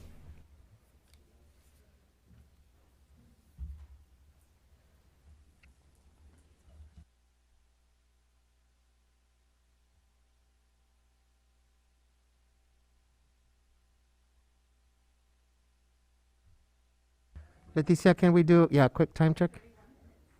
We have 31 minutes left? Okay, so we have 29 minutes left. Okay, thank you. Good afternoon. Is it Cliff Smith? Cliff Smith, thank Welcome. you, board members with the Coalition for Community Control Over the Police. And Eddie Gonzalez needs to be in jail. He needs to be locked up. He needs to be on trial, facing charges for his criminal act. We thank you for taking the responsibility to take his job from him. But right now, Eddie Gonzalez is a free man. He could walk into any police department anywhere and apply for a job. So your job is not done. Eddie Gonzalez was acting as your employee when he took this young woman's life. Your responsibility is to join the family and to demand that District Attorney George Gascon file criminal charges and prosecute him for his crime. It's not enough to just take his job. He needs to face the same equal measure of justice that would be applied to any of us had we shot an 18-year-old young woman in the back of the head. So we demand that you join the family of Mona Rodriguez to demand from District Attorney Gascon that he prosecute this killer and this criminal and put him in jail. Thank you for your time. Thank you, Cliff.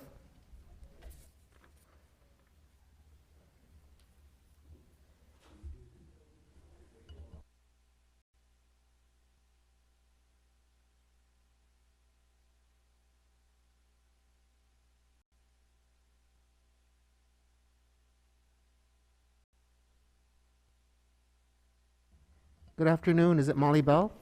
Yes, reparations in memory of our ancestors. First of all, I want to thank you, the board, for firing Eddie Gonzalez. All of you outside who are waiting, say no justice, no peace. Say justice for Ramona. Now, here's what I want for Mona Rodriguez. Justice for Mona Rodriguez. What I want to say today is that security officer, he shot her in the back. That's not right, is it? That's not fair, is it? I'm concerned that they have seen police officers who shot and killed Fred Williams, who shot and killed Dijon Kizee, who shot and killed Andreas Bordado, who shot and killed A.J. Weber, who shot and killed Anthony McLean. We don't want them to do that. It is your job, and I thank you so much for already getting him fired. But as Cliff said, he'll go someplace else and get another job. He will be all right. It is our duty, our responsibility. I'm not taking blame. One of the speakers said that we all are to blame. No, we're not. We're not. One person did that. And we're asking you as the Board of Education, don't you teach us how to follow directions? Don't you teach us how to do the right thing? Isn't that what you do? I heard. But Mona was somebody else. I listened to the doctor say that she gave up her internal organs. We don't want them like that. We want them to another way. We don't want them to do that. I'm 74 years old and I'm straight out of Compton. Compton and Long Beach together, you know. Oh, that's awesome. So I'm gonna keep coming back because I love me some Long Beach. I love me some Compton. And I know that there's a God. Any of you believe in God? If you believe in God outside, say, I do. I believe in him. So I'm gonna close the way I always close. We want justice. We want Eddie Gonzalez. We want him to have to go to jail. We want you to say, you somebody. We want you to make sure that he is prosecuted and he goes to jail so he won't walk the streets. But I lift up a big black fist and I remind all you prayer warriors out there, you know what you've got to do. You've got to keep fasting. You've got to keep praying because the struggle continues. But always, to God be the glory. Again, Long Beach, thank you so much for your first move. Look at my time. I did good. Thank you, Molly.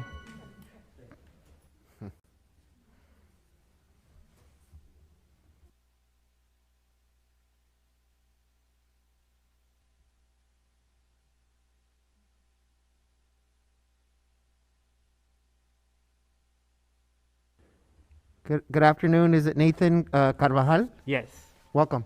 Thank you. Hello, LBUSD School Board. I want to first acknowledge that we are on indigenous Tongva land. I am Nathan Carvajal. I am an LBUSD alumni, educator, and former youth group homeworker.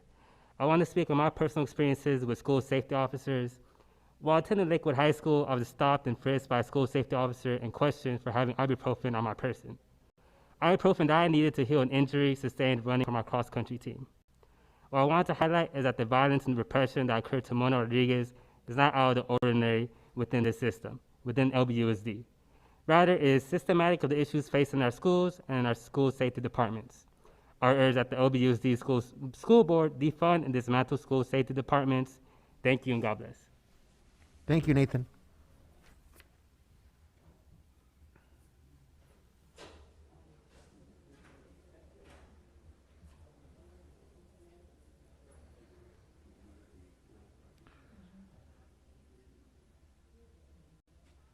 Good afternoon. Is it Juan Mereles? Yes. Welcome. Hi. Hi, everybody. As you just heard, my name is Juan Mereles. I'm a community member here in Long Beach, and I'm here demanding justice for Mona Rodriguez. I understand that the safety security officer was arrested earlier today, but we all understand that that is step one. Justice for Mona means that he was fired today. The next step is arresting Eddie Rodriguez, or Gonzalez, sorry. Justice for Mona means no weapons in the school. It means that no child should have to go to school and wonder if they're going to make it home the next day. No parent should see their child off and wonder if they're ever going to see their kid again. Justice for Mona means using these funds that we use to put these killers, these people who terrorize these children on these campuses, and using those funds for their education, buying books, building a better infrastructure for these children. Justice for Mona is defunding the police, because even though he was not a police officer, he filled that same role the police do in our society, which is terrorizing poor, black, and brown working people. So I ask you here, if LBPD is out there listening, they need to arrest Eddie Gonzalez, and we demand that there is no more schools, no more weapons in school, because no children should have to go to school fearing for their life. Thank you. Thank you, Juan.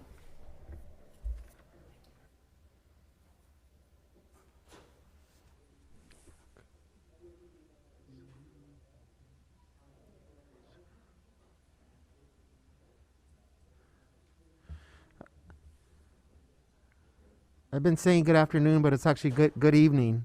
Is it Brock Satterworth? What's that? Is your name Brock? No, it's Sergio Bonilla. Sergio Bonilla.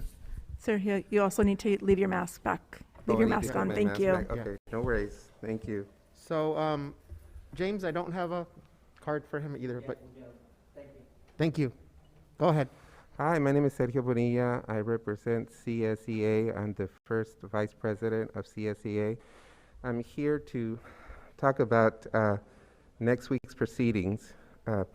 It's about the raise for the classified employees. Now, we've been without a raise for 3 years now, and so we're asking for a 7% raise. As of now, LA Unified School District has received a 5% raise with a $2,500 bonus. Paramount Unified School District has received 6% raise with a $1,500 bonus. We really need a living wage here in this city. Right now, unemployment here is more than 10% in the city of Long Beach. What I calculate from our particular union, we calculate in the next 5 years, it's going to be reduced by 30%. If you guys want to attract new employees, it's going to be really hard. The last thing at Long Beach Unified School District was they took the part-timers' benefits, and now they're having to pay for those benefits. So I want to make it clear that $14 an hour is not going to cut it. And so We really do need that raise. I also wanted to mention that we're going to be going in front of the state mediators. It's usually one state mediator, not this time. It's 2 state mediators. And so with that said, I mean, we want an even playing field. I also wanted to make it clear that living here in Long Beach with the cost of living is very, very difficult. I mean, the average one bedroom apartment, you're looking at $1,500 a month. So when you're looking at the low salaries, I also wanted to address the percentage. That to me is a little bit of a farce. When you're offering the teachers 3% of $60,000 is a lot more than 3% of $20,000. So when you guys talk about parity or being equal, that to me is not equal. So you're giving a substantial amount of money more to the teachers. The other thing is that I feel that taking away the teachers from their teaching positions and making them administrators or TOSAs is a big mistake. Right now we are short on substitutes and they're giving these other jobs to the teachers. I see that my time is almost up. Thank you so much. Thank you, Sergio. Apologies for not having you in order.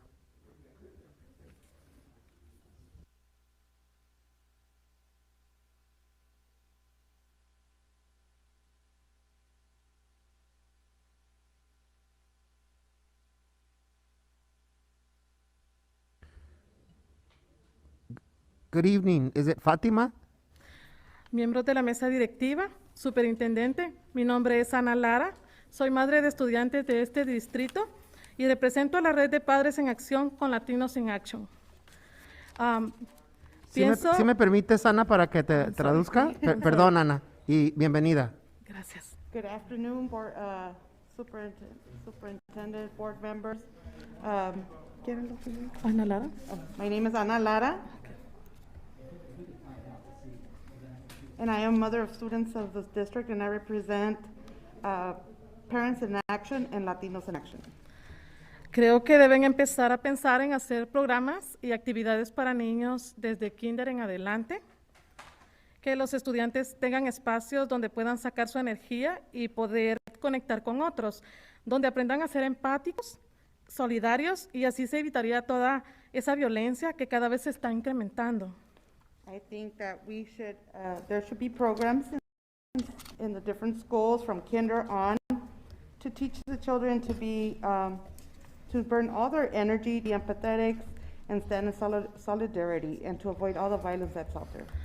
Otro punto importante, que no se castigue a los niños cuando tienen algún comportamiento no aceptable, sino que tengan ayuda para ellos y sus familias. Another point is to not punish students when they have unacceptable behavior and to give help to them and their families.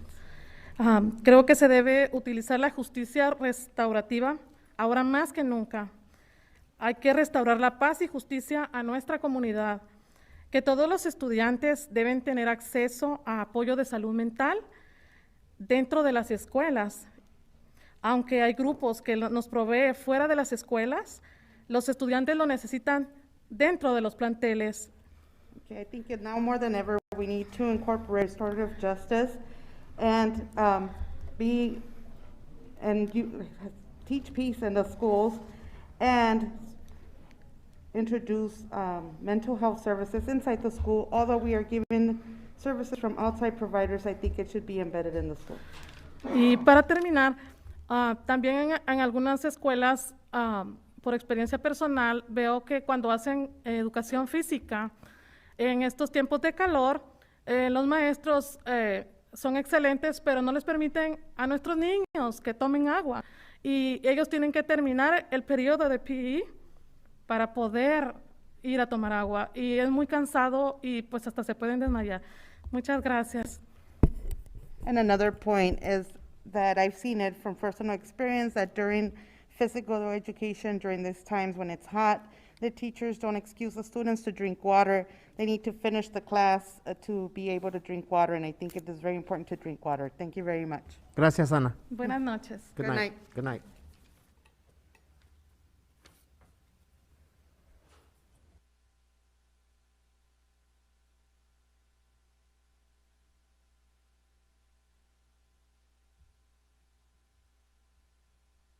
Good evening. Welcome. Can you introduce yourself? Because I think my order is mixed up here. So let us know who you are. It's all right. My name is Amanda Garcia. Welcome, So, Amanda. Yeah, my name is Amanda Garcia. I'm from Polytechnic High School, and I'm a member of the Yes LB Youth Empowerment Summit of Latinos in Action, and I'm very concerned about all the lawsuits that are in Poly. It gives me a lot of stress to know that at any moment there will be another lawsuit. I think that even if we have so many policemen, there's no control. I think that there should be other types of strategy and programs that help students who have problems. Each student must have access to mental health support within schools. Although there are groups that provide them outside of school, students still need them on the site because it would be easier access and they would be informed about it. I am addressing you, the board of directors, that you agree and help stop all this. Thank you. Thank you.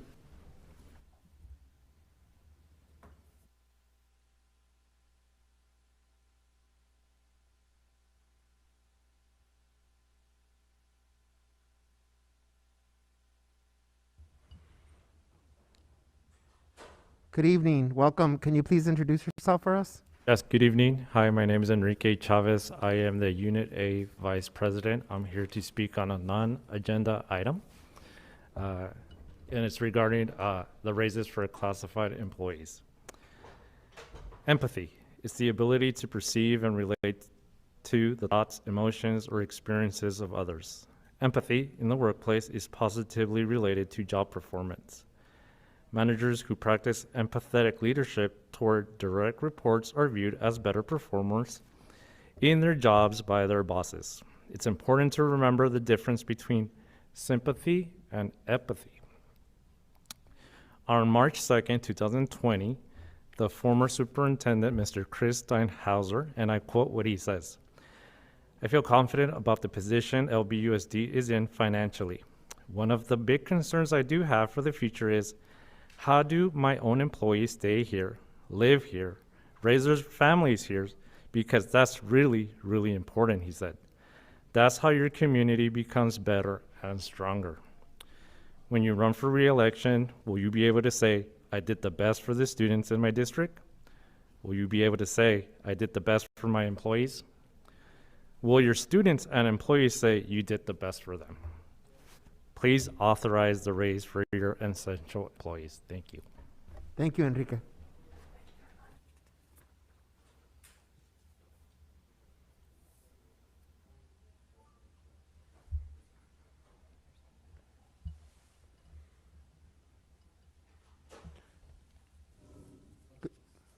Good evening, Gilbert. Good evening, Mr. Dr. President Benitez and board members and superintendent staff. My name is Gilbert Bonilla Jr. I am the CSCA president for Long Beach Chapter 2. And I came here to, again, speak and advocate for our chapter members, or our members that work here. They're parents of the community that work here. Their children go here.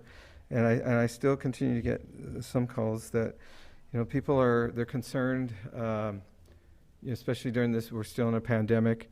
They're still having to make decisions. Am I gonna pay for rent? Am I gonna feed my children? Or am I gonna take them to the doctor?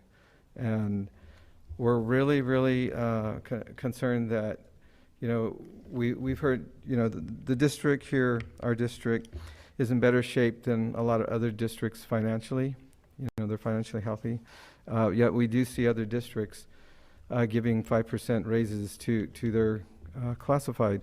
We're still feeling undervalued. We would like to, in good faith, we're not greedy. We're not asking for, a 20% increase in raise. We're just trying to make ends meet. People that are part-time have 2 or 3 jobs, probably not now because some of them have lost their jobs.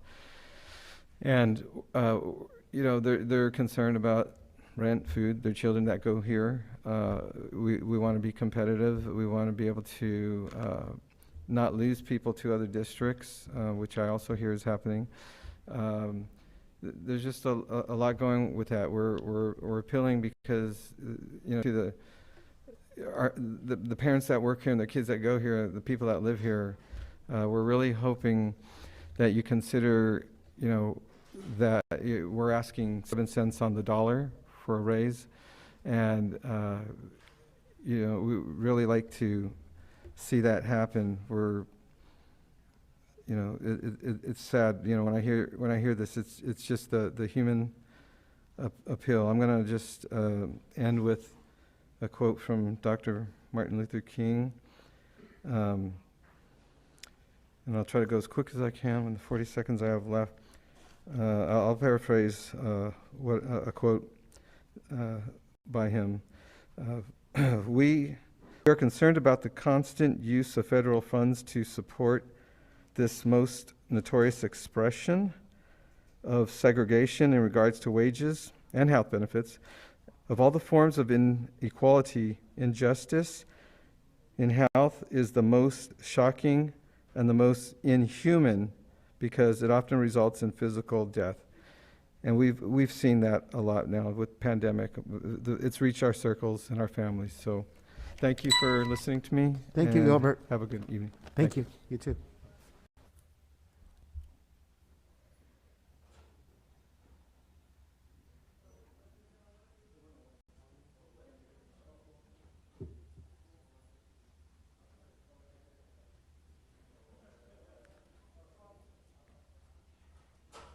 Good evening. Can you please introduce yourself for us? Hi, my name is Sharnae Davis, and I'm here to speak on behalf of my son, Alexander Davis. I wrote a statement that ever since Alex has attended Buffum to the current year, the district has done everything in their power to deny him services that he is legally entitled to. We have gone through all the appropriate channels in order to get help. If it had not been for outside sources, such as doctors and therapists, we would have not even known the services he needed and the types of services available to him, because the district purposely offers limited information. The board unanimously approved the district's $1.12 billion budget for the 2021 to 2022 school year on June 23rd. On top of that, you received $150 million in COVID-19 relief funds. This is a massive amount of money for kids like Alex to be declined services they need in order to be successful.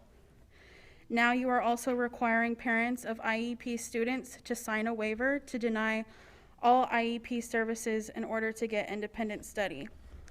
So basically, you are receiving all this funding and you want to take away all these services for students with an IEP. How in good conscience can you do this? Parents should not have to go to the lengths of filing a lawsuit in order to get the services their student is entitled to under the law. This is beyond frustrating, disappointing, and disgusting. Alex and all children like him deserve to have every opportunity available to them that is going to enhance their lives. They deserve to live the best life possible. These children are our community and our future, and it is my hope that the board will really listen to these concerns and adjust the policies on how these children are being treated and discriminated against. Thank you. Thank you, Sharnae.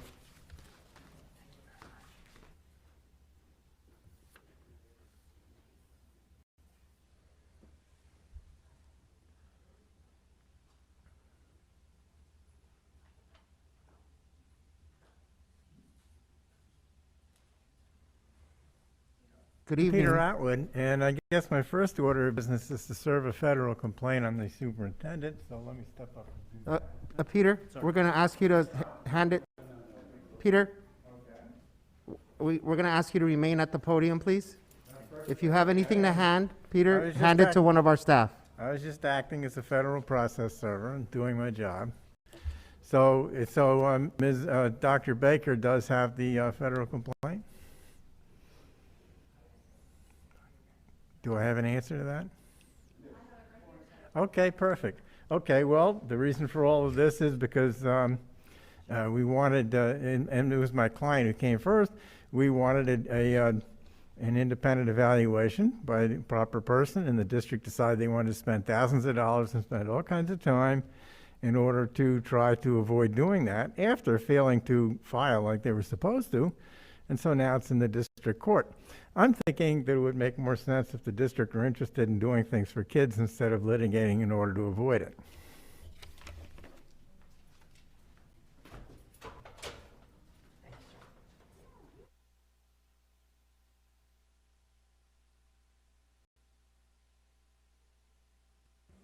Thank you, Leticia. So we have 7 more minutes. Okay.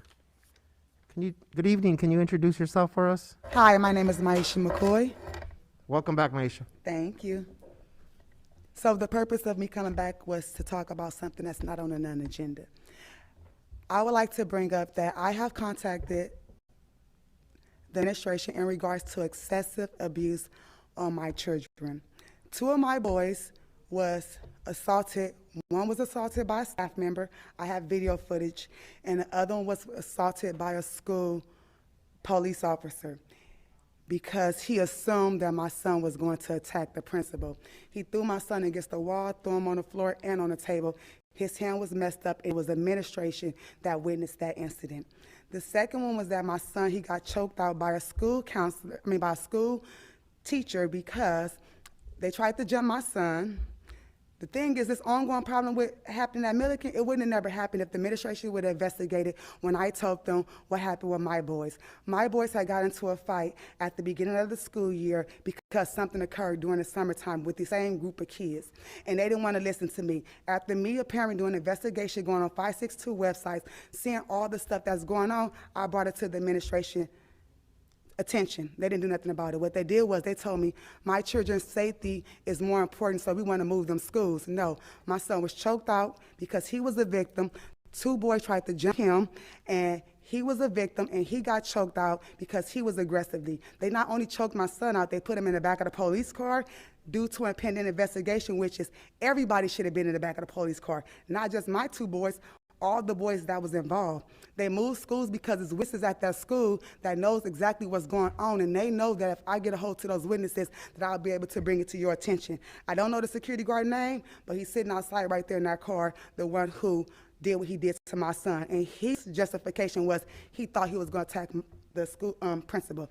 No, you don't take it upon yourself and abuse nobody's child. I send my children to school to get an education, not to get abused, not to get withdrawn from school because of whatever reason that they got withdrawn. Not only that, it was the incident that happened at Dollar Tree. The campus security guard got the video footages when a grown man body slammed my son on the ground.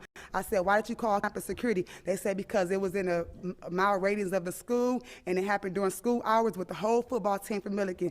I have not yet to see those video footages, but my sister seen it and my son was involved. I have not been notified about them getting arrested or a little ticket because they accused them of stealing, but no video footage of the boy stealing. But the Dollar Tree guy came out, left his cashier desk, tried to attack the kids with a knife, and body slammed my son on the ground, then used gang-affiliated things to them, and then after that, that's when all the stuff started happening at Milliken. So I am requesting to have a sit-down meeting so the investigation, I can find out what's going on with my sons in their case. And also one more thing, my sons are supposed to go back to school to Milliken. Thank you, Maisha. Your time is up, but someone from our district will follow up on this. Okay. Thank you. Thank you.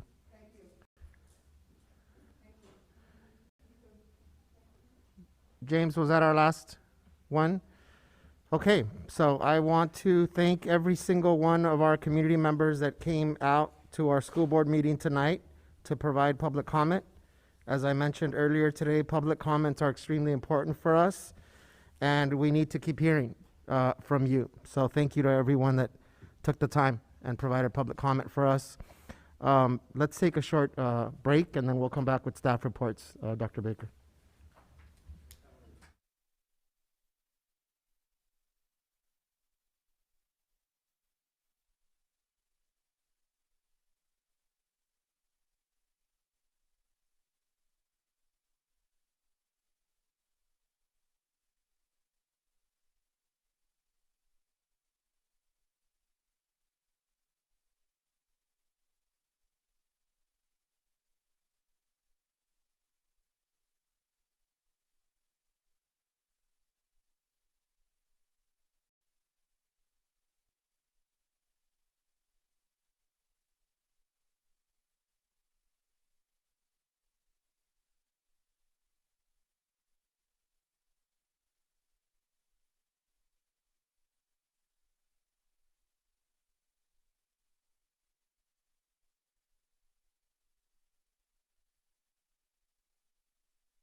Okay, everyone.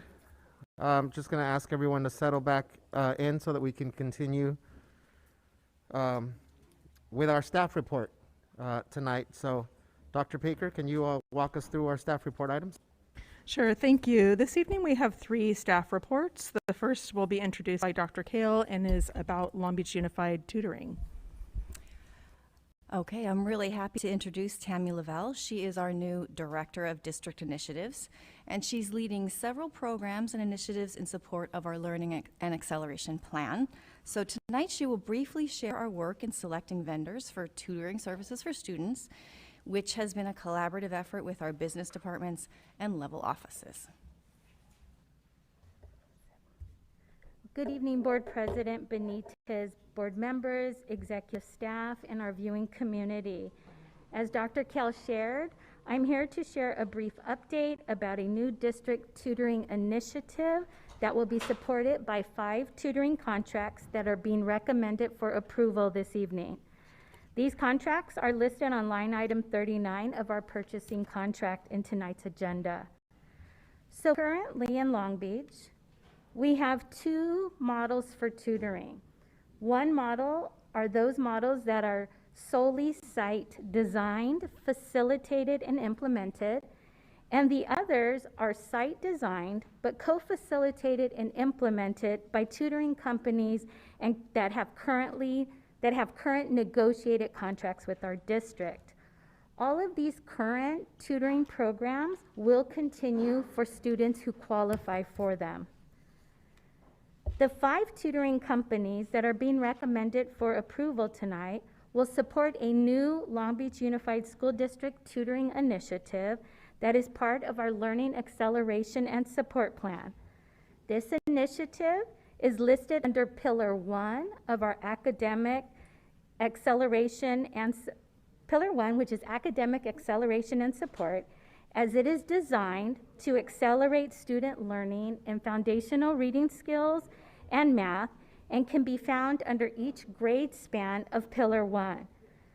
These areas for support match national COVID impact trends and some of our own preliminary district student data that demonstrate a greater opportunity for acceleration in math as compared to reading to lessen the impact of the pandemic on learning. So as we began to think about accelerated support for our students using tutoring, we analyzed our own current models, and we also studied and learned about other effective models such as high dosage and high dosage models. The second time that I learned about high dosage tutoring was during one of the many community advisory meetings that I was attending with Dr. Baker last year as her assistant. And we heard the recommendation from one of our community advisors that our district needed to look into high dosage tutoring. And I just wanted to acknowledge that this initiative is shaped by that community member's input. We adapted characteristics from all models that we studied and agreed to the following characteristics for effective tutoring in Long Beach Unified School District. Many of our current tutoring models meet these characteristics, but our goal with this new initiative is not to stop any of those models, but to supplement with another model that consistently meets the following criteria: that it is taught by credentialed teachers when possible, or the most highly effective tutors, that it is provided for a minimum of 3 days a week for at least 30 minutes, with a strong recommendation for 20 minutes for our youngest students and 45 to 60 for our oldest, that students receive these services individually or in groups of 5 or less. This service may be offered during, after, before, and as part of the regular school day, including Saturdays, that the service will be aligned and supported to follow the classroom curriculum and pacing, that ongoing professional development will be provided to the tutors from the vendors that they work for and from our district, and the program is designed to center relationships. Our goal is that the tutor remains the same throughout the tutoring cycle and intentionally provides support that increases our students' sense of belonging. And before I end, I just want to share with all of you some information about where we've been, where we are, and our next steps with the initiative. So all of the research began in late spring. The last 2 months, we've been engaged in the request proposal process. We received 16 proposals, 14 met our criteria, and 5 were selected. Currently, we are continuing to work on a very detailed implementation plan with lead teams from each level and curriculum leaders from OCIPD. This plan includes a very detailed description of the responsibilities for the designees who will be facilitating this initiative at school sites and the support they will receive to meet those expectations.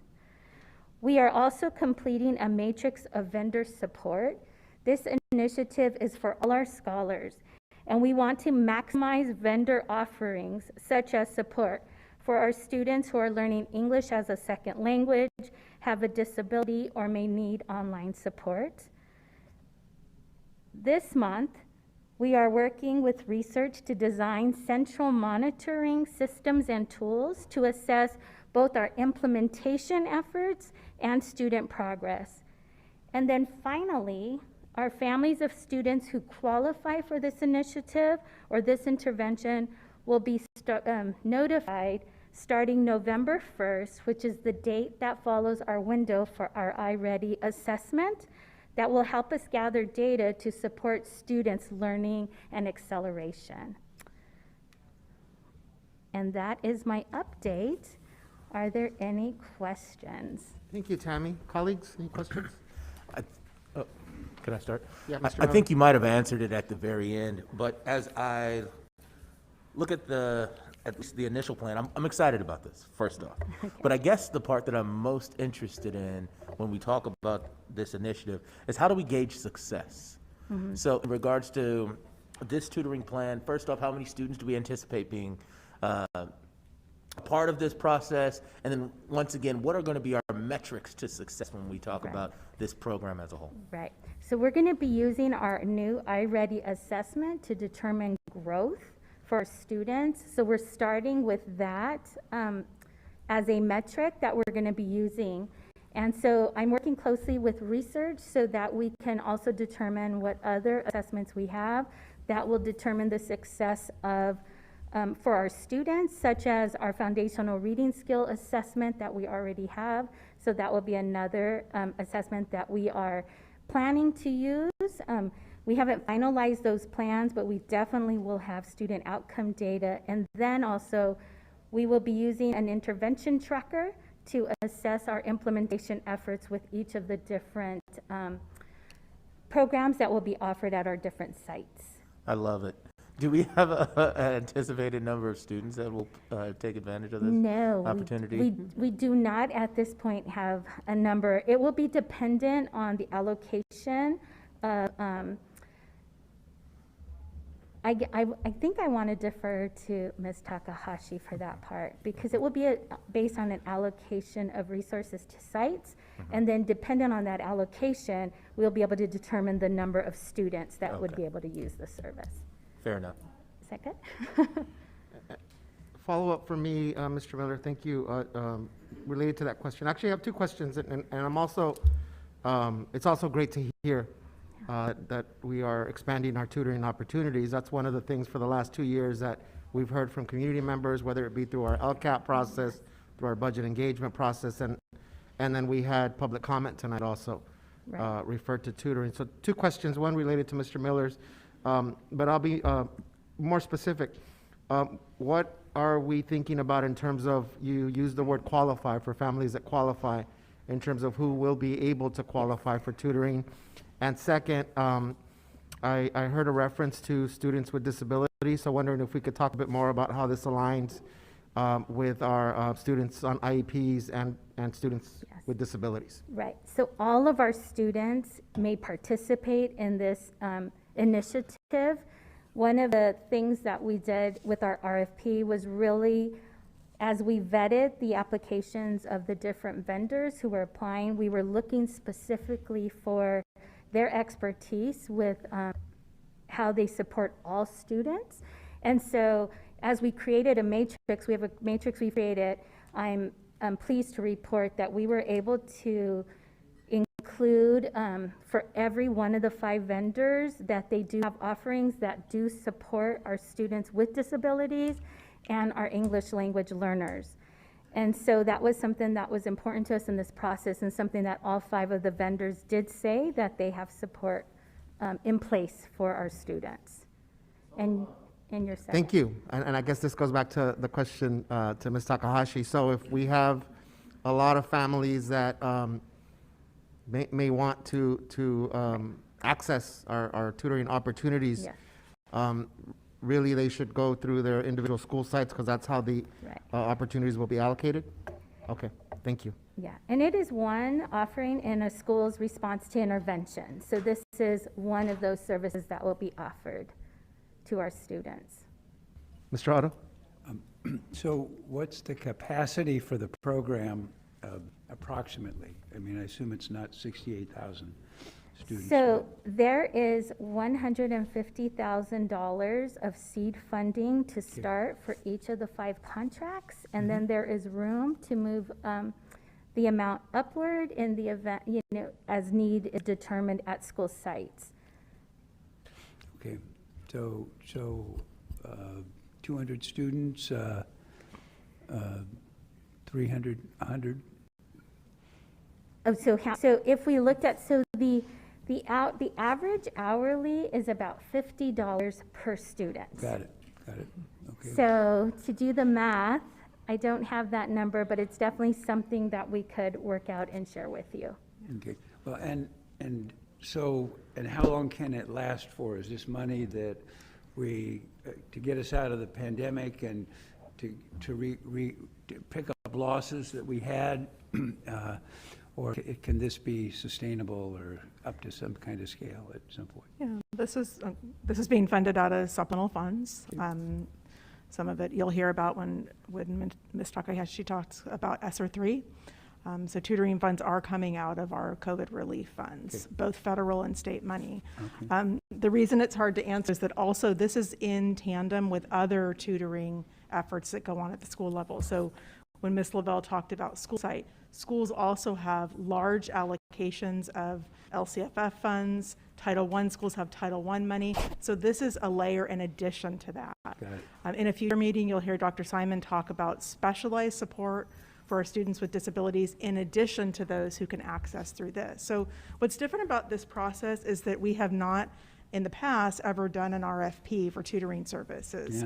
And that grew out of just not wanting to just have anybody tutoring students without going through a really strong process to determine both for them to prove their effectiveness prior to coming to us and the ability to meet the specific subgroups and the needs that we want for our students. And so having an RFP allowed Tammy and team to look at all of their data and to pose requirements and to not just have any company come in. As she said, there were 14 applicants through the RFP process, and 5 were ultimately selected. So this is a rigorous process that we think sets up what we want for our students to be something other than just like your average tutoring program. Good. Thank you. Dr. Baker, just to build on Mr. Otto's question. So we saw that for many families, how important our new summer school opportunities were. My hope would be that if we had a lot of families interested in tutoring, that your team would come back to us and request additional funds to be allocated to this, given that like I said, many families have shared their interest in having tutoring for their students. Yes, and I think Tammy used the term seed funding, so this is the beginning, and as these contracts are used up and we measure the effectiveness and the way that the tutoring agencies work with our schools, then we would absolutely be back to you.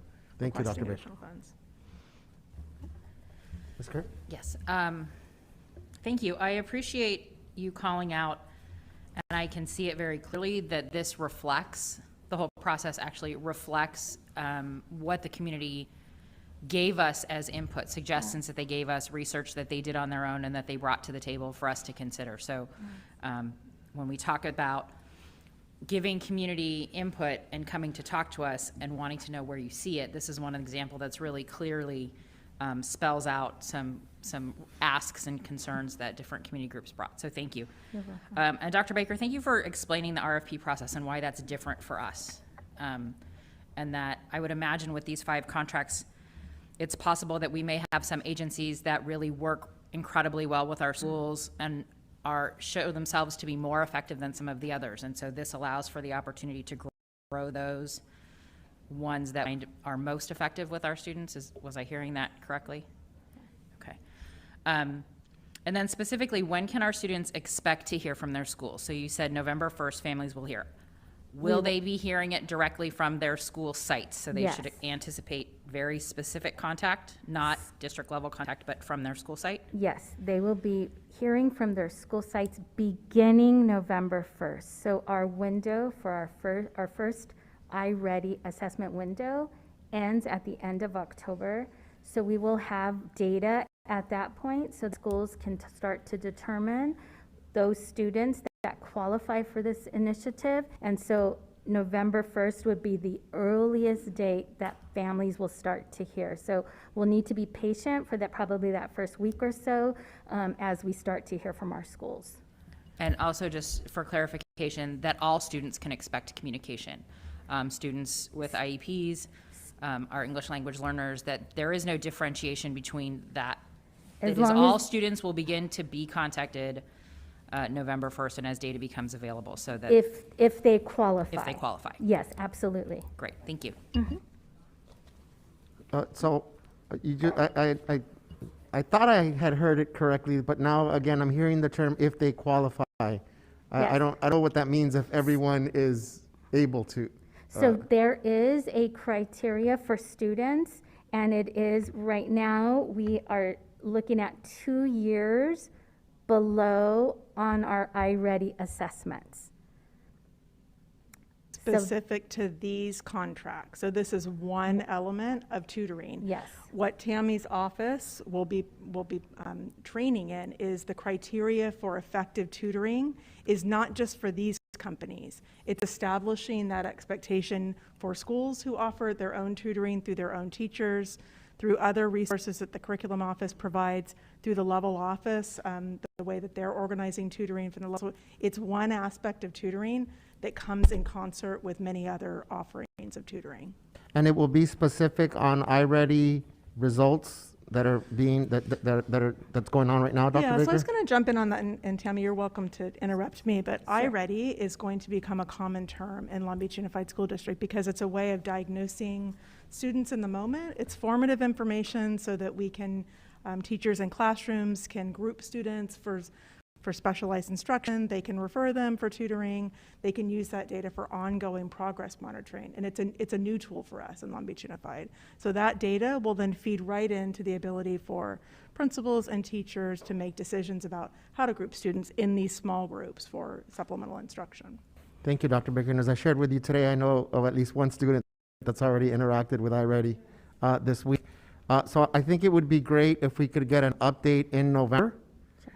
Just to get a sense of where we're at with even if it's just the initial interest, how many students and families qualified, and then maybe in connection to Mr. Brown, giving us an update on those, first iReady numbers that we get. Thank you, Dr. Baker. Okay. Thank you, Tammy. Thank you very much. Thank you, Dr. Kale. So our next item is board area redistricting. Ms. Takahashi?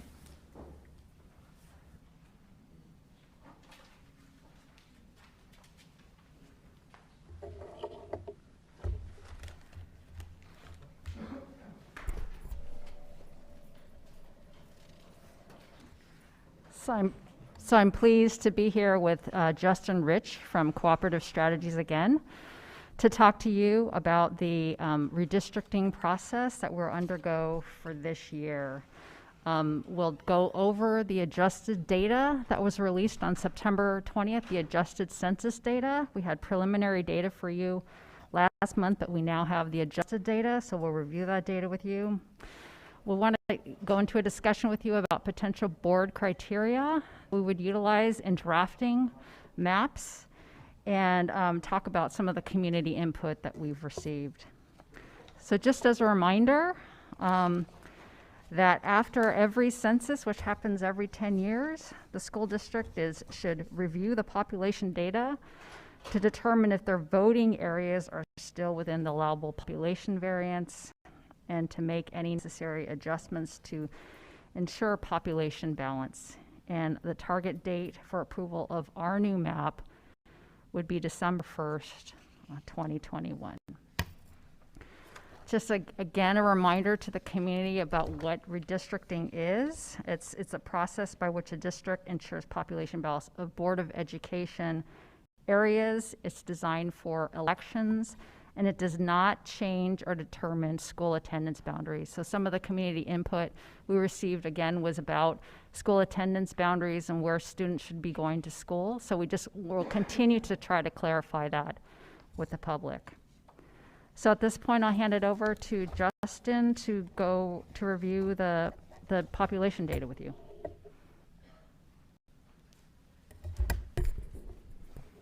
Good evening. Thank you for having me tonight.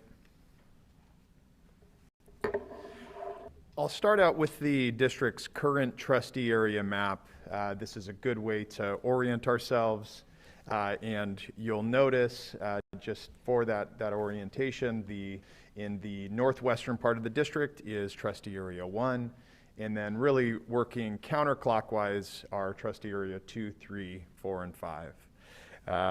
We also have some additional maps later in the presentation, which will show some additional information. But this is a good starting point for us. So we have a table here that shows the population and the demographics. This will look familiar because it's similar to last time. There's a couple of things I want to point out. First of all, the total population is 518,659. That's about 2,000 more than the preliminary data that we shared with you. So that's larger. And what that means is that when we have 5 trustee areas, the ideal size would be 103,000, roughly 732. Now, the variance that I'm going to share with you, the population variance, what that means, that's the divergence from that ideal trustee area size. And so those are either negative percentages or positive percentages. And that just shows whether or not, how far out of balance we are. As I was reviewing this, I did notice one thing, and I hope that this is not confusing. So I just want to point out an oversight where we've labeled them as trustee area A, B, C, D, and E. And my apologies for that. That should be 1, 2, 3, 4, and 5. So hopefully that doesn't cause too much confusion. What you'll see is that trustee area 5 is the largest just in terms of total population, and that's about 6.8% above that ideal target I shared with you. And then the smallest is area 3, which is 7.2% less than that ideal.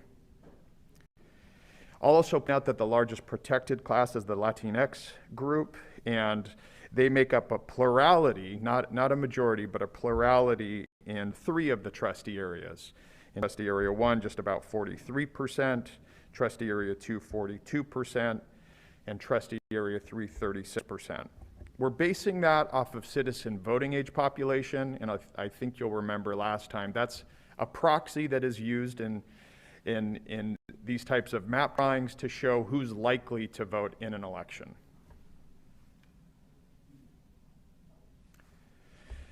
Now, the district commissioned a survey on their site that people could voluntarily fill out, and it had a couple of questions on that survey, and frankly, I think these are really artfully worded.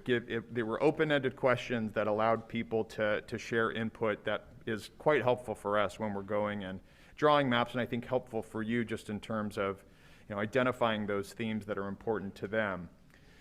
And the first question was, what binds your community together or creates its shared identity? And I was certainly waiting to see what those responses were, but then also followed up and asked, where is that community located? And that was also interesting.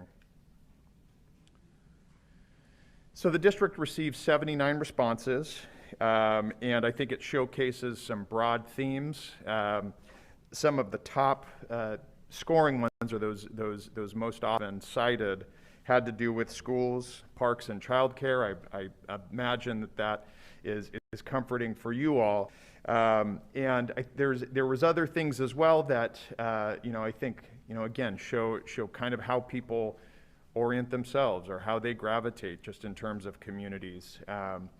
And we'll also show some information about the various neighborhoods that are within the district, and that'll be a data point that we'll use as we're drawing these maps. And then in terms of where those communities are located, again, we have the top response was by neighborhood, also regionally and city, but then also by school. So I think that's an important consideration that we should be looking at as well. So we have a map that highlights the various neighborhoods in Long Beach Unified, and that's coming up in a couple of slides here. One. Yeah, did we want to hold to the end of the presentation, Justin, or are you free to answer questions in between? Yeah, I think it's helpful if we answer questions as we go. Mr. Otto. To that? So you got 79 responses. How large was the survey? How many did you try and reach? So this survey is posted on the district's website. We've sent out some notices to the community that the survey is available to be taken. We'd like as many people as possible to take the survey. Right. We've got a little over 80 now. A little over? 80. Oh, so you've got 80 responses, and it's available to everybody? It's available to anyone to access, yes. Okay. Can I ask a question about the survey, Yumi? Does the question, what binds your community together or creates a shared identity, is that an open-ended? Yes, it is. Question? Okay. Yes, it is. Okay. And I didn't read through the description of that, but I think it's helpful because it gives some people some examples of how they might view a community. And so skip back to that. And identity can include shared histories, values, and interests. You include demographic data about the residents of the community, information about the community's history, and how this community currently engages with the political process. Again, I think it was quite artfully worded. Justin, I do have one comment about that question. That's why I asked if it was open-ended. I think the two striking things that are missing, whether we use them as prompts or as options, are language and immigration experience. Right, given the diversity that the data shows, it may be helpful because folks may think culture includes language and identity. That folks may interpret that as, oh, that's attached to my immigrant experience as well. So just some thoughts about wording and what we're trying to get from the survey responses. Certainly, that makes sense. I do think the survey was also offered in Spanish, and we have some numbers on how many were filled out in Spanish, if I'm not mistaken.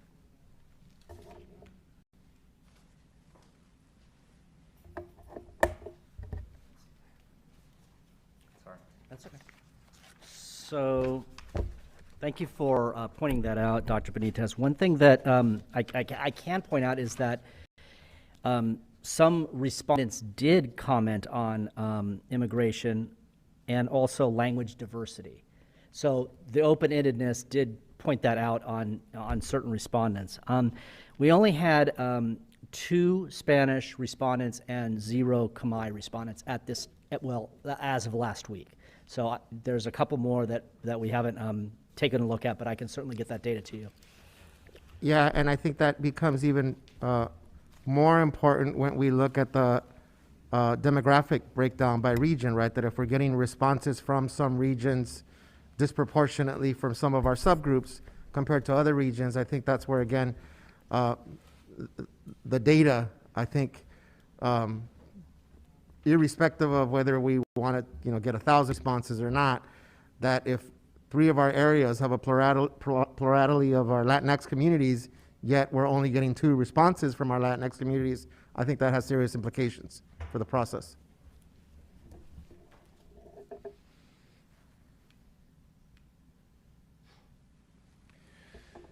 So we prepared a map that shows the various trustee areas coded by different color. What we've also included on here is the variance. Again, those are either positive or negative values that show whether they're above or below the ideal size. And what it shows you that is in the south end of the district, those trustee areas are below the ideal, while the northern portion of the district, just generally speaking, is above the ideal.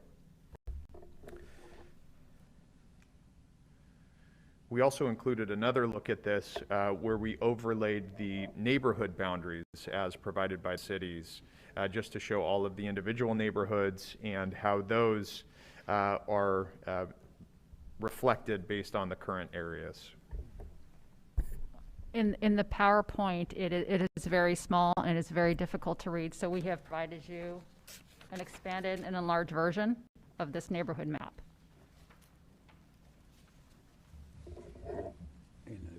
Mr. Otto, and then I just kind of want to be, I want to remind folks that I'm colorblind, so some of the color coding to me, so even if it's just a darker boundary around the district would be helpful. Thank you. Mr. Otto.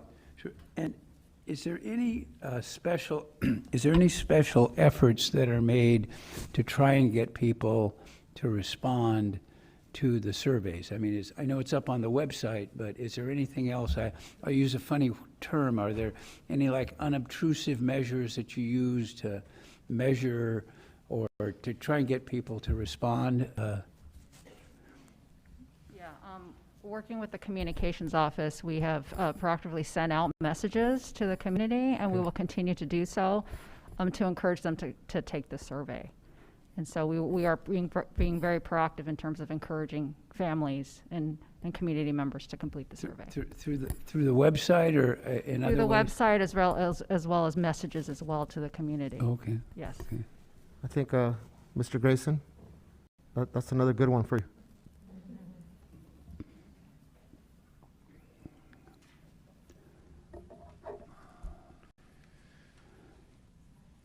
I'm going to go back to the various considerations that go into drawing maps, and this may be repetitive. You'll remember from last time, I really categorize these 2 different ways, the things that we must do and then the things that we should do as well. And those first 2 considerations are things that we must do. First and foremost, we should balance the areas as much as possible. And there can be some variance. Generally, that is less than 10%. I will point out that you are above that 10% threshold, so that would indicate that we would need to redraw maps in order to balance populations. So that's the first thing that we must do. And the second thing is that they should be drawn to comply with the Federal Voting Rights Act. What that means is that we don't inhibit the ability of a protected class to elect the candidate of their choice. In this context, the way that the Federal Voting Rights Act defines that are racial and language minority groups. So we have to be mindful of how we draw lines so that we're not either packing or cracking those groups such that they have less of a voice as a result of that.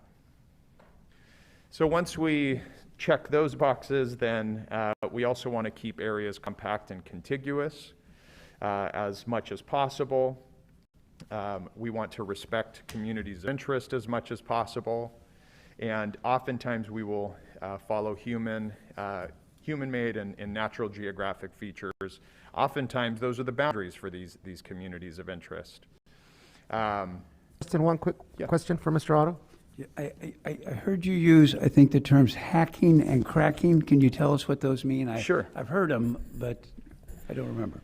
Yeah, packing with a P and cracking. And packing would be a situation where you would take a protected class and you would lump them all together such that by doing that, you put all of their voting voice or their ability to share their voice into one area and keeping another area perhaps smaller in terms of that concentration. So that would be packing, and then cracking would be dividing them such that they may not constitute a majority, or that you dilute their ability to vote as one voice. Okay, thank you. I think oftentimes when we hear about gerrymandering, those are the types of tactics that are used to accomplish those two different goals. Got it. Also, we may not favor, discriminate against a political party, and other local considerations. I think I shared last time, whether it's neighborhoods or could be where schools are located or the attendance boundaries for those schools. Those things are oftentimes considered by K-12 districts as they're drawing maps.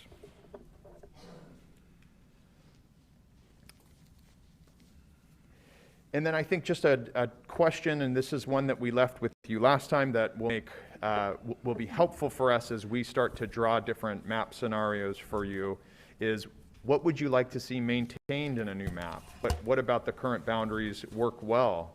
And then conversely, what would you like to see improved in a new map? If there's aspects of the current map that don't work as well, that kind of input is really helpful for us as demographers, so that when we go and draw maps, we can take that tangible, those observations and incorporate it.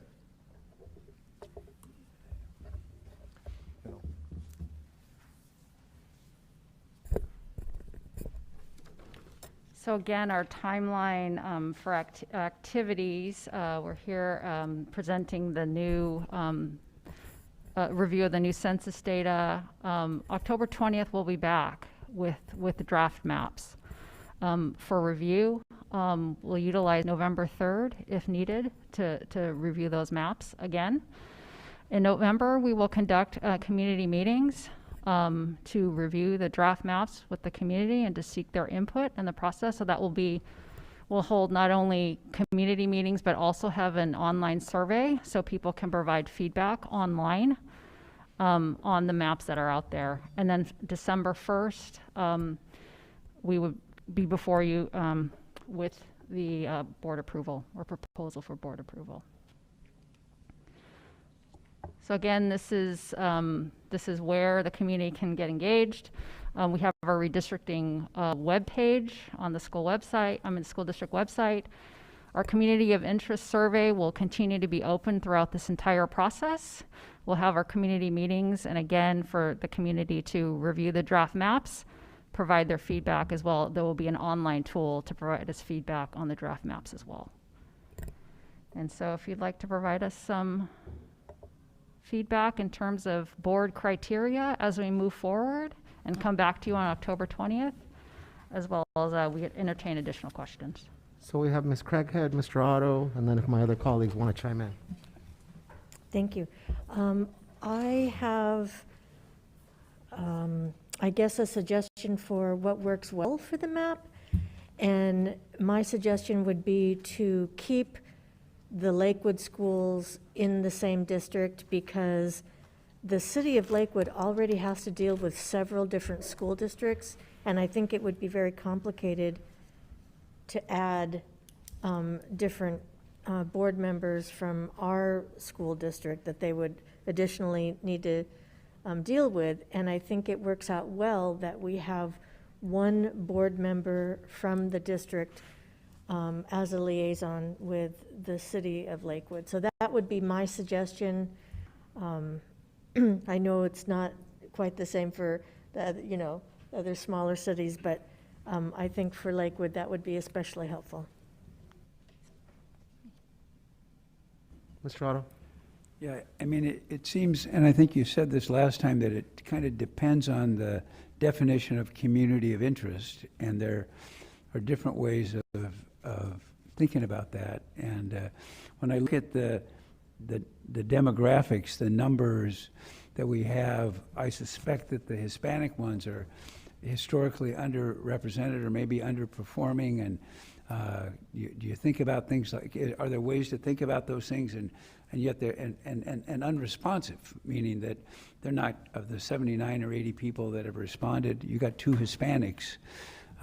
So I want to make sure that their voices get heard, and that's why I wondered whether there wasn't some way to do outreach to make sure that if they had ideas that people, you know, that weren't being considered, there was a way to say, well, wait a minute, let's think about that and do that. I remember reading, it was a social psychology study a long time ago where they were trying to figure out what the most successful exhibits were at the Museum of Science and Industry in Chicago, and they tried all kinds of things, and finally they said, well, let's look at how often we have to replace the tiles in front of the exhibits, and the hatching chickens exhibit was the most popular, and they thought, yeah, that gives us information that we wouldn't have had otherwise. It was important to what they were looking for there. This is obviously not that, but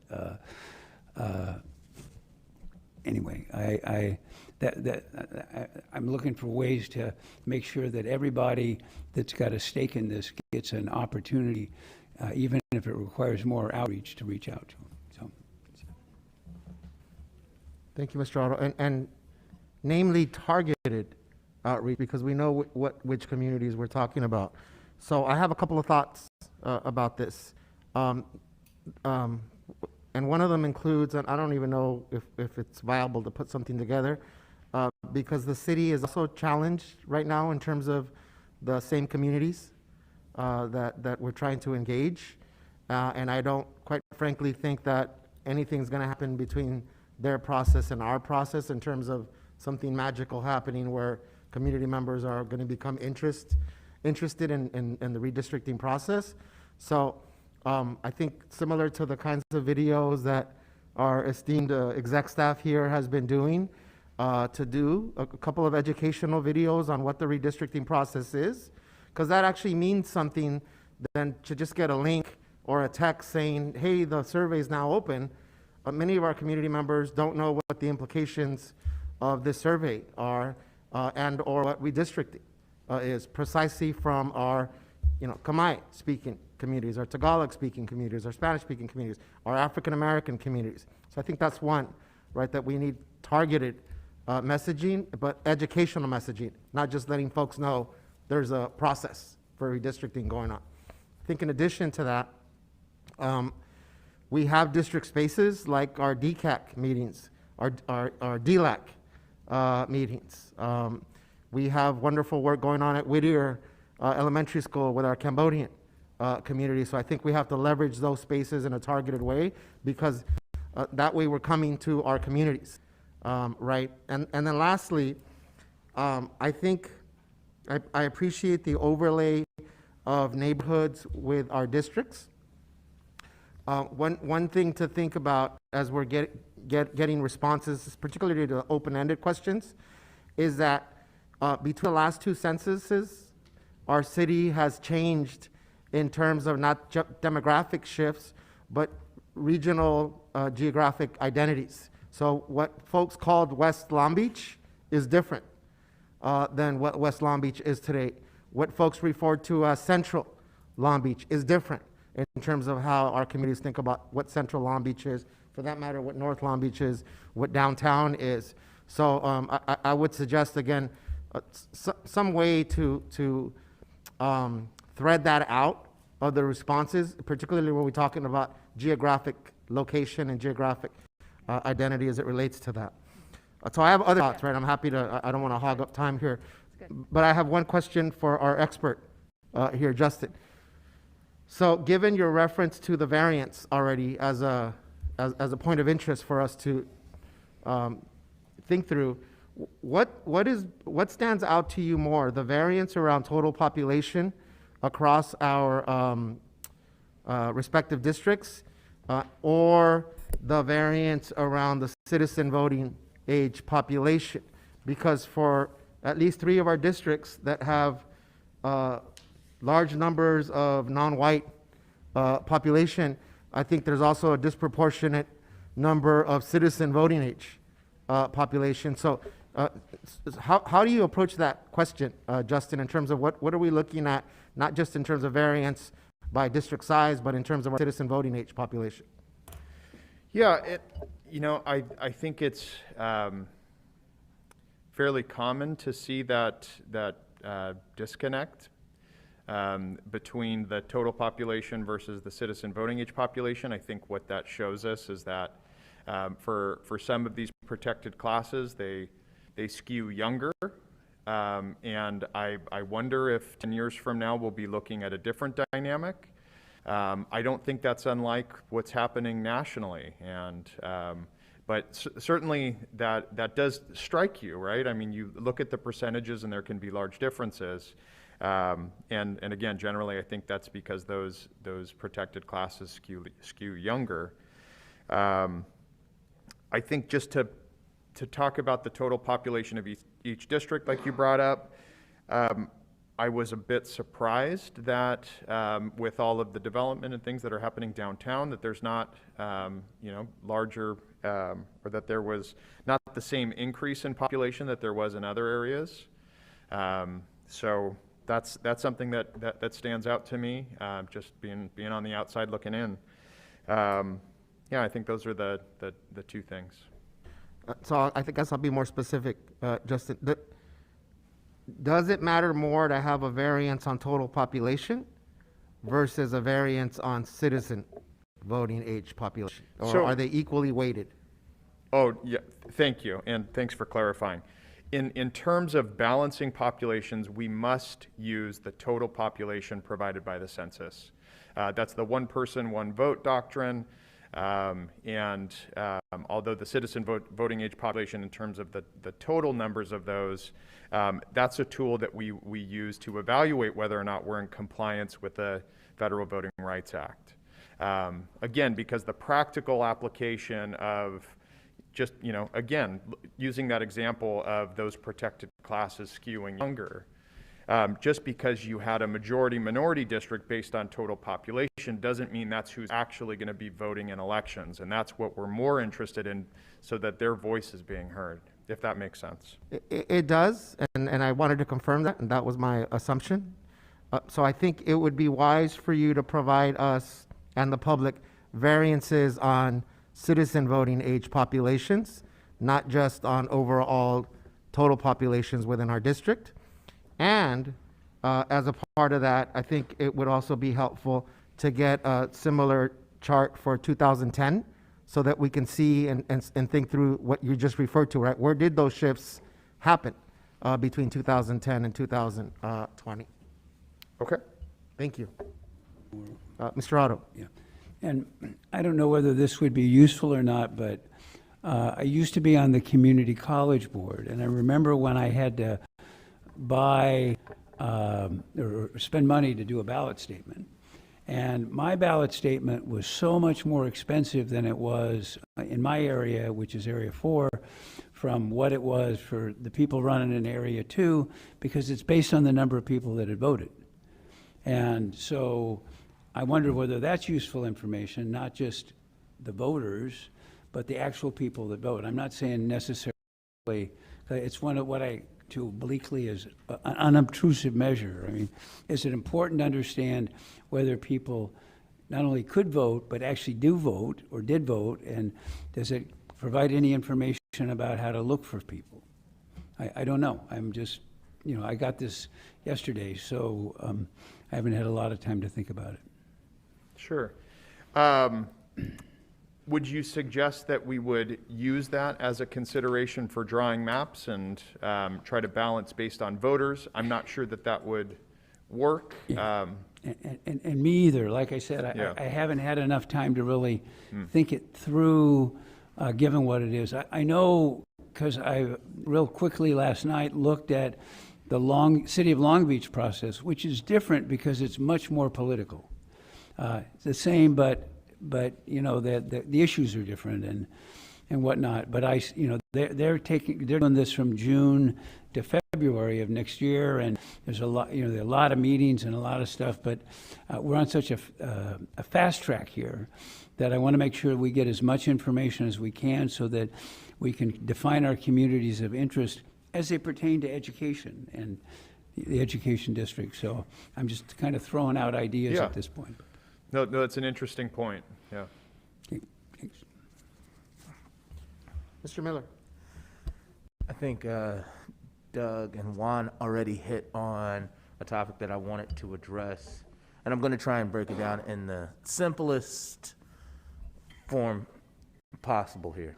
So when we're talking about the redistricting of the city of Long Beach, this is based around elections and representation, correct? Correct. So if that is the case, then not only should we be focused on having an somewhat even number of people represented in each district, but also an even number of people of the voting age in each district. And the reason why I say this is to think about it in the most simplest terms of if you have 100 pennies and 100 nickels. Yeah, we both have 100, but obviously one has a lot more value because of the value of what you've been given. Very similar to having 103 people in one district and 103 people in another. But if 80% of them or 75% of them are of the voting age, in all honesty, that's still not a fair judgment of what the city of Long Beach is. So I would really like for that to be something that we consider when we go through this process. And just to clarify, that's basing the not only total population, but the citizen voting age population as well? Yeah, I'm not an attorney. I will tell you what they have shared with me is that basing it off the total population is a requirement. And the fact that citizen voting age population is a tool that's used, again, as a proxy to determine whether or not you are dividing certain communities, those protected classes, but that you would not balance based on citizen voting age population. Even if, Justin, just to be clear, even if there's a huge variance on the citizen voting age population, as long as the total population in the districts are more even, we do not take that into account whatsoever? Certainly you can take that into consideration if the total population of those other areas are balanced. Yes. Yes. And wouldn't that be a criteria to then determine if we're going to change respective district boundaries, that we take into account, whether we're changing north or east or expanding south, that we take the citizen voting age population into consideration if we're trying to even out the total population? Is that a correct assumption? Certainly, yes. Okay. Yeah, there's nothing that precludes you from taking that into consideration. It's just in terms of when we're looking at whether or not they're balanced, it must be based on Correct. the total population. Thank you. You're welcome. Any other thoughts or questions, colleagues? Just a process question. I know you're talking about bringing back information on the 20th. So as we take this and look at it, what is the best and way to submit to you? If we come up with any additional questions, do we send them to you, Yumi, or how would that work? Yeah, sure. I could take additional questions, or if you have any input in terms of the criteria that you'd like to see added. Thank you, Yumi. Thank you, Justin.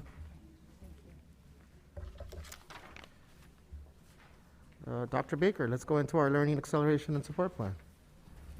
Actually, I'm turning back to Ms. Takahashi for an update on ESSER 3 funds in relation to our Learning Acceleration and Support Plan.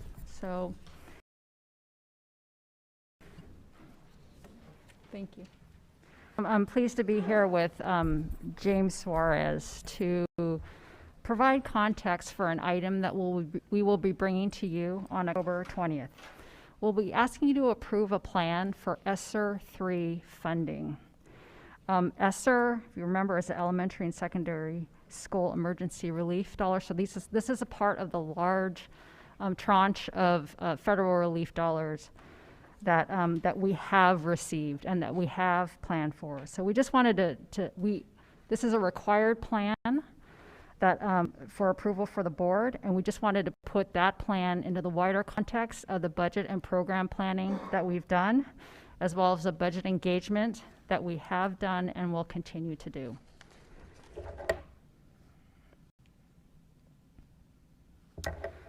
So we always want to ground our conversations when we're talking about the federal relief dollars and some of our supplemental funding in the Learning Acceleration and Support Plan. So this is our comprehensive plan addressing core instruction, interventions for students in need of additional support. It's a plan that's transparent and that relies on community engagement and is continually improved. You'll remember this pyramid from when we adopted the budget. And it shows the various levels of funding that the district received. This is our entire general fund budget. It consists of the local control funding formula that was encapsulated in the local control accountability plan. On top of that, we have state grants and entitlements, of which you approved a plan, the extended learning opportunities plan, and the in-person instruction grant plan, as well as on top of that were our federal grants and entitlements, and part of the ESSER funding is there as well. And so all of these three levels have funding that is associated with programs in the Learning Acceleration and Support Plan. And you also remember that we have always viewed these supplemental relief funds in a multi-year fashion. So planning in a 3-year cycle. So here you'll see the various types of relief funding that the district has received. And you'll see at the bottom in yellow, the ESSER $3 that we have always planned for, and essentially that we will access in 22-23 and 23-24. So we have to approve a plan for the use of those dollars now, but our intention has always been to access those funds next year and then the year after.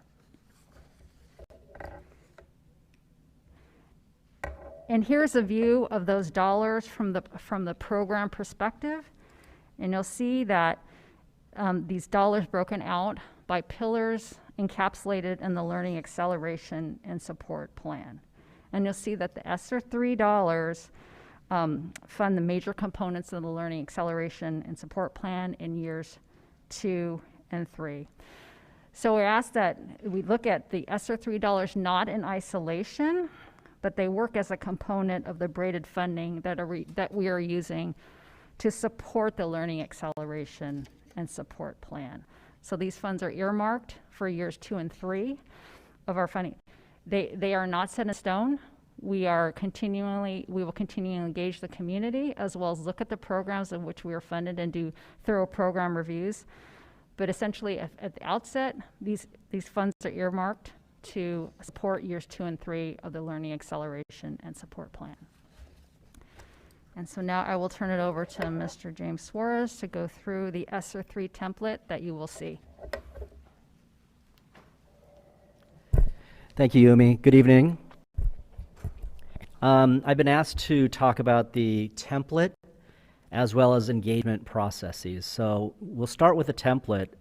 This template looks and feels, or should look and feel very familiar to you because it looks like previous state plans that we've done, such as the local control and accountability plan, the LCAP, and the expanded opportunities plan.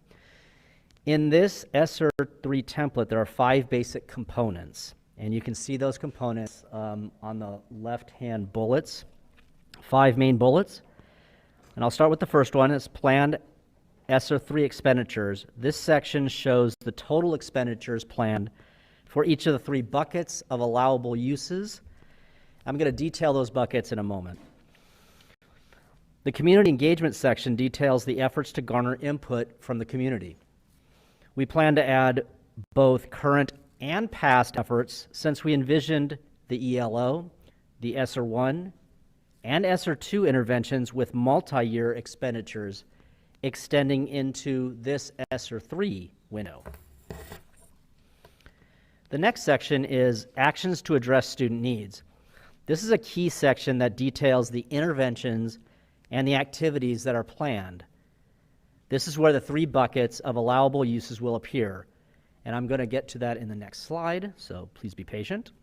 The next section is ensuring interventions are addressing student needs, and this section shows that the actions and interventions planned will respond to the academic, social, emotional needs of students by detailing how each action is monitored.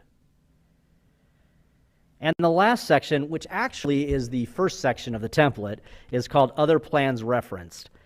And I want to make sure that we identify the use of previously board-approved plans, such as the LCAP, that may pertain to this ESSER plan.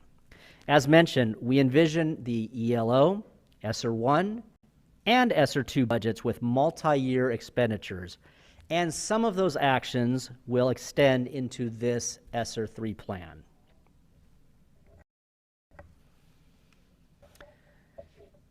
So in the template, it really envisions content in these 3 buckets of eligible actions and expenditures to address student need. And these buckets are shown on blue in the slide. And Dr. Betez, I am colorblind as well, so I hope that is blue because it might not be. Me too, because I'm right there with you. So these 3 buckets that are mandated in the template are strategies for continuous and safe in-person learning. So this section is going to focus on how Long Beach Unified uses ESSER 3 funds to safely operate schools for in-person learning that will reduce or prevent the spread of COVID. The second bucket is going to address the impact of lost instructional time. So this section is going to key on specific interventions that address the impact of lost instructional time from last year's school closures. In this case, ESSER 3 requires a minimum of 20% of the total allocation to address lost instructional time. And finally, the third bucket is the use of remaining funds. So if there are remaining funds from ESSER 3 after the interventions planned to address safe in-person learning and lost instructional time, this is the section that we will describe those actions. So let's talk about engagement. As you know, there are several means in which LBUSD engages with the community to receive input during our planning process. For budget planning, the community budget engagement process has been very fruitful. There have been 3 main streams of input: surveys and thought exchanges, community forums, and district and community group meetings. We have focused on 3 guiding questions, and we seek input from the community on these 3 questions. What practices would be most effective in addressing academic support? What practices would be most effective in addressing social-emotional support? And what practices would be most effective in addressing student engagement and motivation? I'm sure those sound familiar to you because that's the themes that we've been using for the past year and a half-ish. These 3 questions have served us well to gain valuable input and recommendations for several of the plans that I've mentioned, resulting in the formation of interventions and activities that have been already included in the LCAP, the ELO, and other budget plans. And because of the nature of the multi-year budgets for ESSER 1 and ESSER 2, extending into the ESSER 3 window, the collection of many of the interventions and improvement recommendations from previous engagement activities will also be included in this ESSER 3 plan. In addition, we have deployed a thought exchange to continue this conversation. The current thought exchange has 1 question. As we continue to implement programs and supports identified in the LCAP, Learning Acceleration and Support Plan, and Extended Learning Opportunity Plan, what are additional supports that need to be considered? This exchange is currently open and found on the district's main page of the website, and we are still seeking input from the community. The outreach for the Thought Exchange use our means of district communication, including social media, school messenger, and of course the main page of the website. In addition, we emailed key stakeholder groups to get the word out to their memberships. And you can see those key groups that we emailed directly on the right. To date, the Thought Exchange has close to 400 recommendations entered and an exchange of around 6,000 ratings. Some of the top ratings so far include reducing class sizes, support for mental health issues, and adding art, music, and trades in courses. So, to our community members who are watching right now, I want to plug the Thought Exchange. Please visit the district website at lbschools.net and click on the tile just below the news section to add your thoughts and/or rate others' thoughts. Let me right now acknowledge Dr. Lucy Salazar for her leadership with the engagement activities of these projects, and I will turn it over to Yumi and Jill to speak about the connection to the Learning Acceleration and Support Plan and for next steps. Thank you.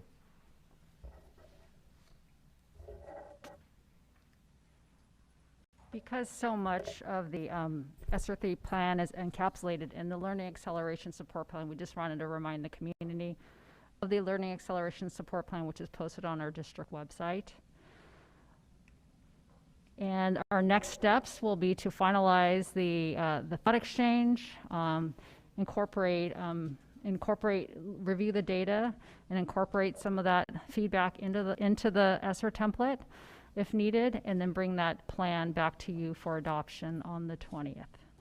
So we're happy to entertain any questions or feedback at this time.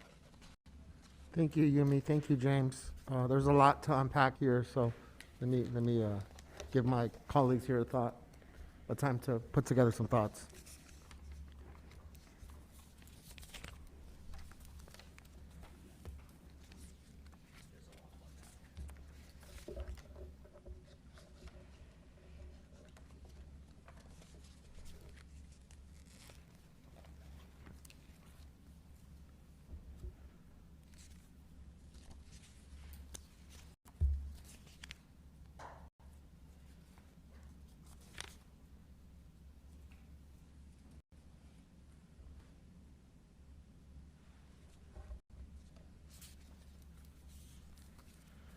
So bottom line for our community members, I love the plug there, James, is we need to hear from you. Our priorities are guided and defined by our community stakeholders and stakeholder groups, and how we use the different revenue streams, Yumi, really depends on the alignment with our Learning Acceleration and Support Plan, and then the pillars.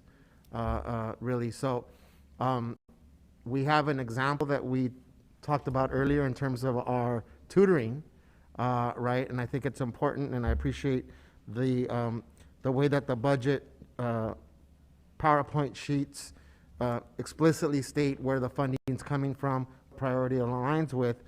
I think I'm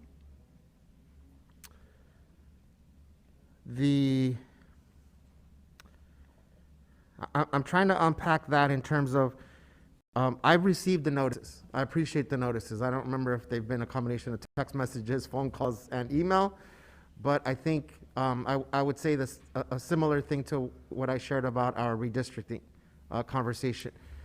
For a parent that's receiving these, I know we're limited in terms of characters with text, but it's hard for a parent. It's going to be hard for a parent to remember, oh, this has to do with X, Y, and Z. So even though a link can be pressed or a reference point to come back to the website, I think that's where the communication, right? And I'm counting on our community stakeholder groups, community organizations, right, to help with the reminder of what this is, right? Because if we're having a tough time sort of unpacking this, if we're getting reminders about thought exchange, I think it's challenging for our community members to, remember, figure out, okay, is this survey with the school or is this the district thing? And how does this work in terms of the budget and priorities? So I would just ask our team here to kind of think through what might make sense, to either lead with another communication before the text or email, or attach it to something that can help folks make sense without it just being a link straight to the thought exchange. So again, it's an open-ended, how can we think through, if we want community engagement, educating and reminding our community members, this is what this is. Okay. So just thoughts, while I'm buying some time for my colleagues here to chime in. Dr. Benitez, thank you for that. Absolutely, I agree. And we heard about a lot about the engagement from all three of these presentations. The one thing I will say, we strategically wanted to utilize the same questions that we have been talking about for the past year or two about budget engagement. And so that's why we're strategically trying to do that, to keep people's on. This is not this small piece, and yes, we're talking about ESSER 3 right now, but this has an overwhelming or an overall budget piece that we want to keep consistent messaging. So I appreciate that. And that's great, James, because I think that's where the reminder actually works, right? Because it's not a different thing, a different set of questions or a different format that we're talking about. So thank you for that. Board Member Kerr. Yeah, just on that note, I appreciate the targeted outreach that you're doing to different community groups. I'm wondering, as we have families back on campus and picking up outside gates, if there's an opportunity perhaps to do a QR code with like a poster that says, hey, we're talking about budgeting, go to this. So as someone might be potentially waiting to pick up a child, they see another poster and they're like, that's right, I got that thing, but there's something like immediately that they could link to as they're outside waiting. I know not everybody, maybe there's one smartphone in a family for some folks, but it could be an opportunity as they're standing there to have somebody else to have a conversation. We know parents are doing that and caregivers outside gates these days, but utilizing the fact that they're on certain parts or outside of our campuses to remind folks that there's an opportunity for more engagement. That was just one thing. And I giggle because I think I saw a meme this week, just for some levity, that said, something like, I have to quit my job just to keep up with the notifications from my kid's school. And we know that we're inundating parents with a lot, and here's yet another place where we're asking for input. But it's really sincere in that it helps, as we saw earlier with the tutoring program, it makes a difference when we hear from our community groups. And this is one more way that we appreciate the engagement, even though sometimes it's a lot of notifications, but it really is a sincere effort to continue to keep folks in the process. Anyone else? Dr. Benitez, I just want to add a couple things. First of all, thank you, Ms. Takahashi and Mr. Suarez, for your presentation. I saw Ms. Arcus is here in the room with us as well. So there's a tracker. One of the slides that you have reflects that tracker by pillar. That has been updated, so it's a quarterly update on the district website for community members who just want to see how the spending is occurring. Just to simplify this plan, so this is a required plan set inside of a not required plan. So the Learning Acceleration and Support Plan is a comprehensive approach to the ways that we want to serve our students, with much of it with federal relief dollars. But just really important when you look at the slide about the COVID relief funds and that yellow band. If you can't see the yellow band, it's the dark area that's encapsulated towards the bottom. Many districts are having to spend their ESSER 3 funds already. And so part of what's a little bit complicated about approving a plan for right now that Long Beach Unified won't be spending potentially until 2023, it's a little bit confusing to the community because they're approving a plan that's part of a multi-year plan. That's because of good fiscal management in this district and the thinking of a longer term investment to meet the needs of our students, not just a single year investment. So I just want to call that out. It also speaks to the continuous cycle of budget and planning in our district. And I want to say that because sometimes there's a perception that when we're in the budget season in the spring with the LCAP and with the district budget, that's an event. For us, that there are required aspects of our budget planning, but budget planning and input from the community is a part of the way that we do our work. And so we'll continue to ask and we'll continue to refine our plans. We're going to have some really good monitoring data this year around the different aspects of the plan that will be used to make shifts and make adjustments. As we see data coming in, we can make those on a continuous basis. So thank you for those who have given input. It's not over, and there's plenty of opportunities to continue. I'll also say that through, and Dr. Benitez, you named this, through committees like DLAC and DCAC, those committees feed into the Equity, Engagement, and Partnerships Office. And so that voice is brought through that, not just by participating in a survey. It's also something that our level offices bring the voice of schools, our Office of Curriculum Instruction and Student Support Services, all have committees that influence and have different kinds of data, quantitative and qualitative data that's brought in to our decision-making processes. Thank you, Dr. Baker. And I really love Board Member Kerr's idea around utilizing our school sites right now, because things stand out a lot more because there aren't a lot of things up and around school. So I think things would stand out, right? Even if it's a QR code with a poster. I'm thinking also, Renee, I'm always thinking about the income verification, right? That would be another cool thing as folks are re-experiencing our campuses, that there isn't as much in terms of activities, signage, posters that are there oftentimes, and then we walk by and we don't pay attention. I think folks would pay attention right now if saw things at our school sites. Yeah, thank you for that. And also just to, excuse me, add, as part of our celebrations and our little peeks into different opportunities throughout the district, we know we have graphic artists that we can make use of. So we have the capability to take care of these things in-house. We don't even have to contract out for that. Thank you. Let's go into our business items, folks. Let's start off with our certificated personnel report.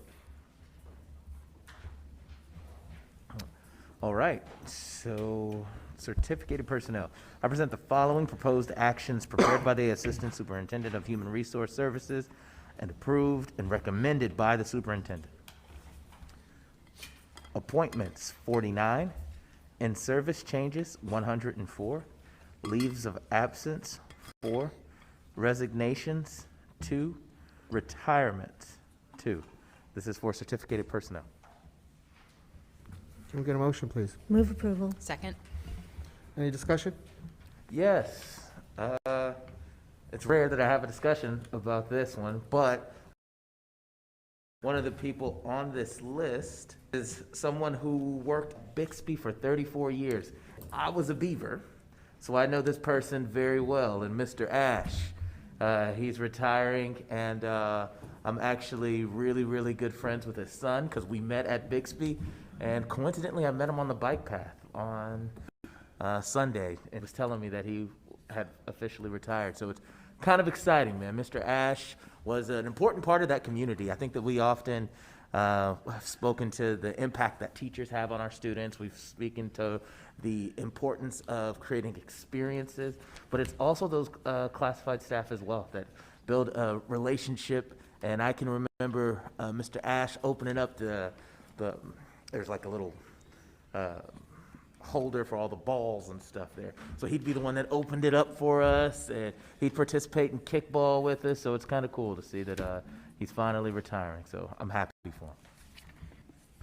Big shout out to Mr. Ash and our other retirees. Mr. Miller. Further discussion? Let's do a roll call vote. Mr. Miller, how do you vote? Aye. Ms. Kerr? Aye. Ms. Craighead? Aye. Mr. Otto? Aye. And I also vote aye, so that passes 5-0, sorry. Next item, classified personnel report. I present the following proposed actions prepared by the Superintendent of Human Resource Services and approved and recommended by the Superintendent. Classified and exempt personnel. Appointments, 122. Leaves of absence, 23. Abandonment, 2. Separation or deceased, 1. Resignations, 35. Retirement, 6. Amendments, 2. Can I get a motion, please? Move approval. Second. Discussion? Oh, and I recognize I jumped the gun on classified personnel, but I just got really excited. My apologies. I think we're good. We're right there with you, Mr. Miller. It's been a long evening. Mr. Miller, how do you vote? Aye. Ms. Kerr? Aye. Ms. Craighead? Aye. Mr. Otto? Aye. And I also vote aye, so that passes 5-0. Board authorizations. Move approval. Second. Can we get a little background on this, Dr. Baker? I don't see Mr. Zaid. Actually, I know where Mr. Zaid is at. We saw him earlier.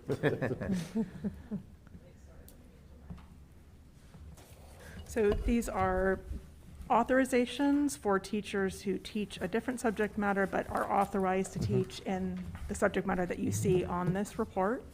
And so you're approving their authorization. Yeah, to be able to teach subjects outside of their degree area, Yes, correct? yes. Yeah. Thank you. Their credentialed area. The credential area, sorry. Any other questions or discussion? Mr. Miller, how do you vote? Aye. Ms. Kerr? Aye. Ms. Craighead? Aye. Mr. Otto? Aye. And I also vote aye, so that passes 5-0. Coaching assignments. Move approval. Second. Discussion. Let me take a vote here. Mr. Miller, how do you vote? Aye. Ms. Kerr? Aye. Ms. Craighead? Aye. Mr. Otto? Aye. And I also vote aye, so that passes 5-0. Instruction report. Move approval. Second. Any discussion?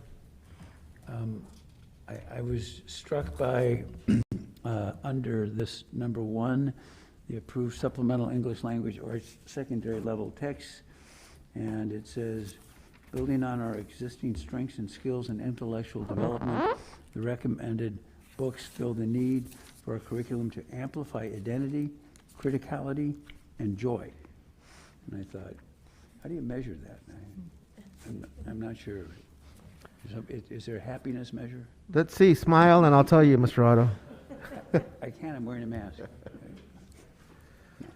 I get it. Any further discussion? Okay, let's take a vote. Mr. Miller? how do you Aye. vote? Ms. Kerr? Aye. Ms. Craighead? Aye. Mr. Otto? Aye. And I also vote aye, so that also passes 5-0. Finance report A.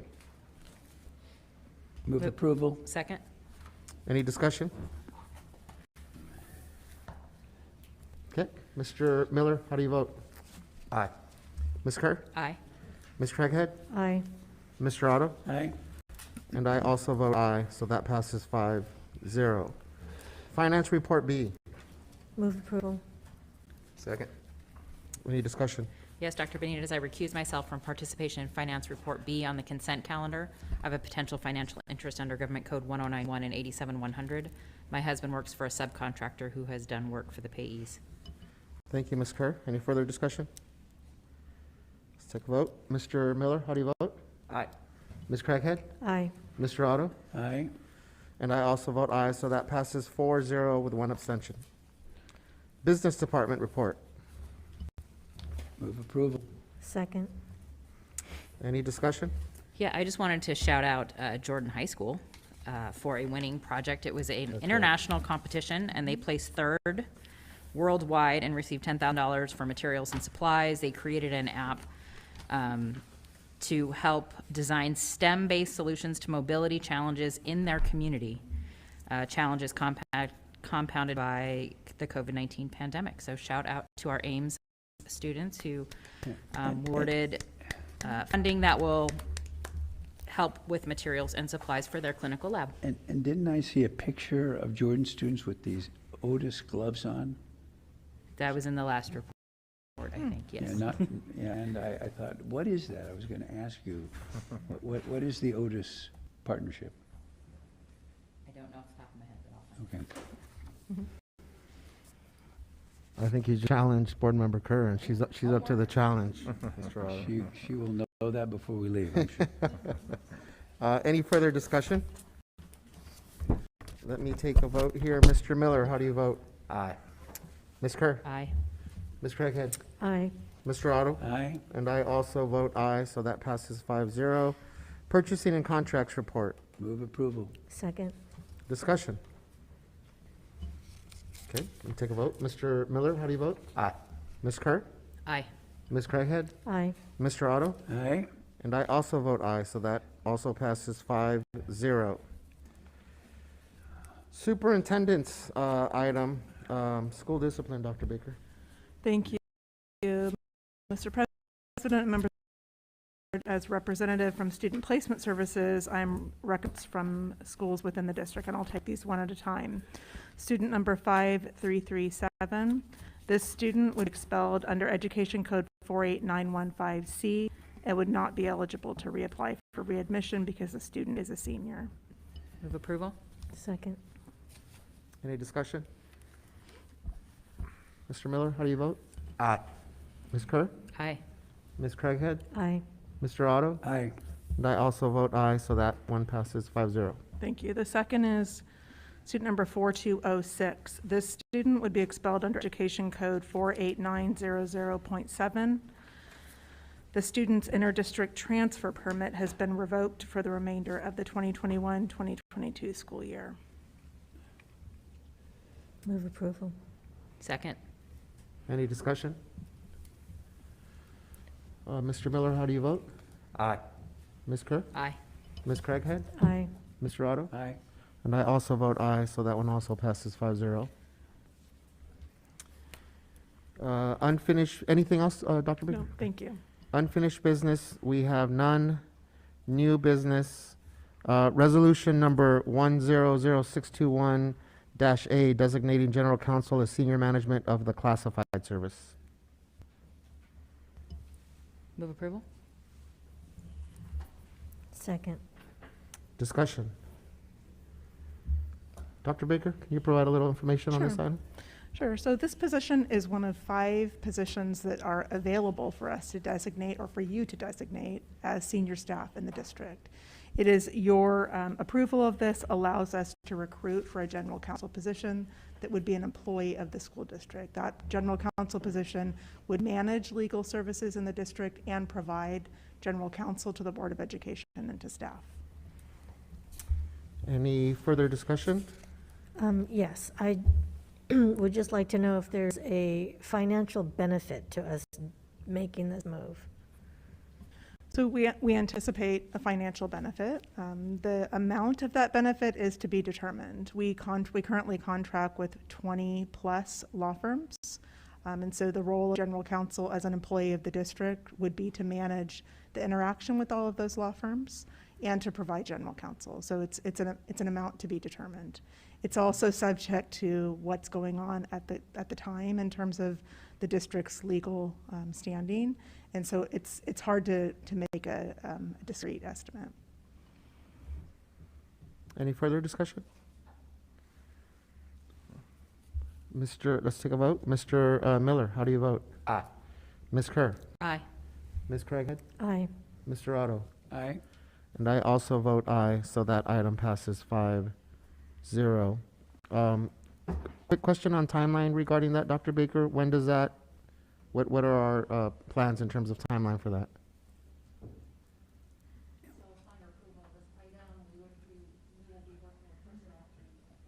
Sorry. We'll be working with Personnel Commission to essentially fly the position and recruit for the position. It should be open about 3 to 4 weeks, and then we'll have the interview process as well. So we should be back in a month and a half to 2 months with the candidate, and we will be bringing forth a contract for this position.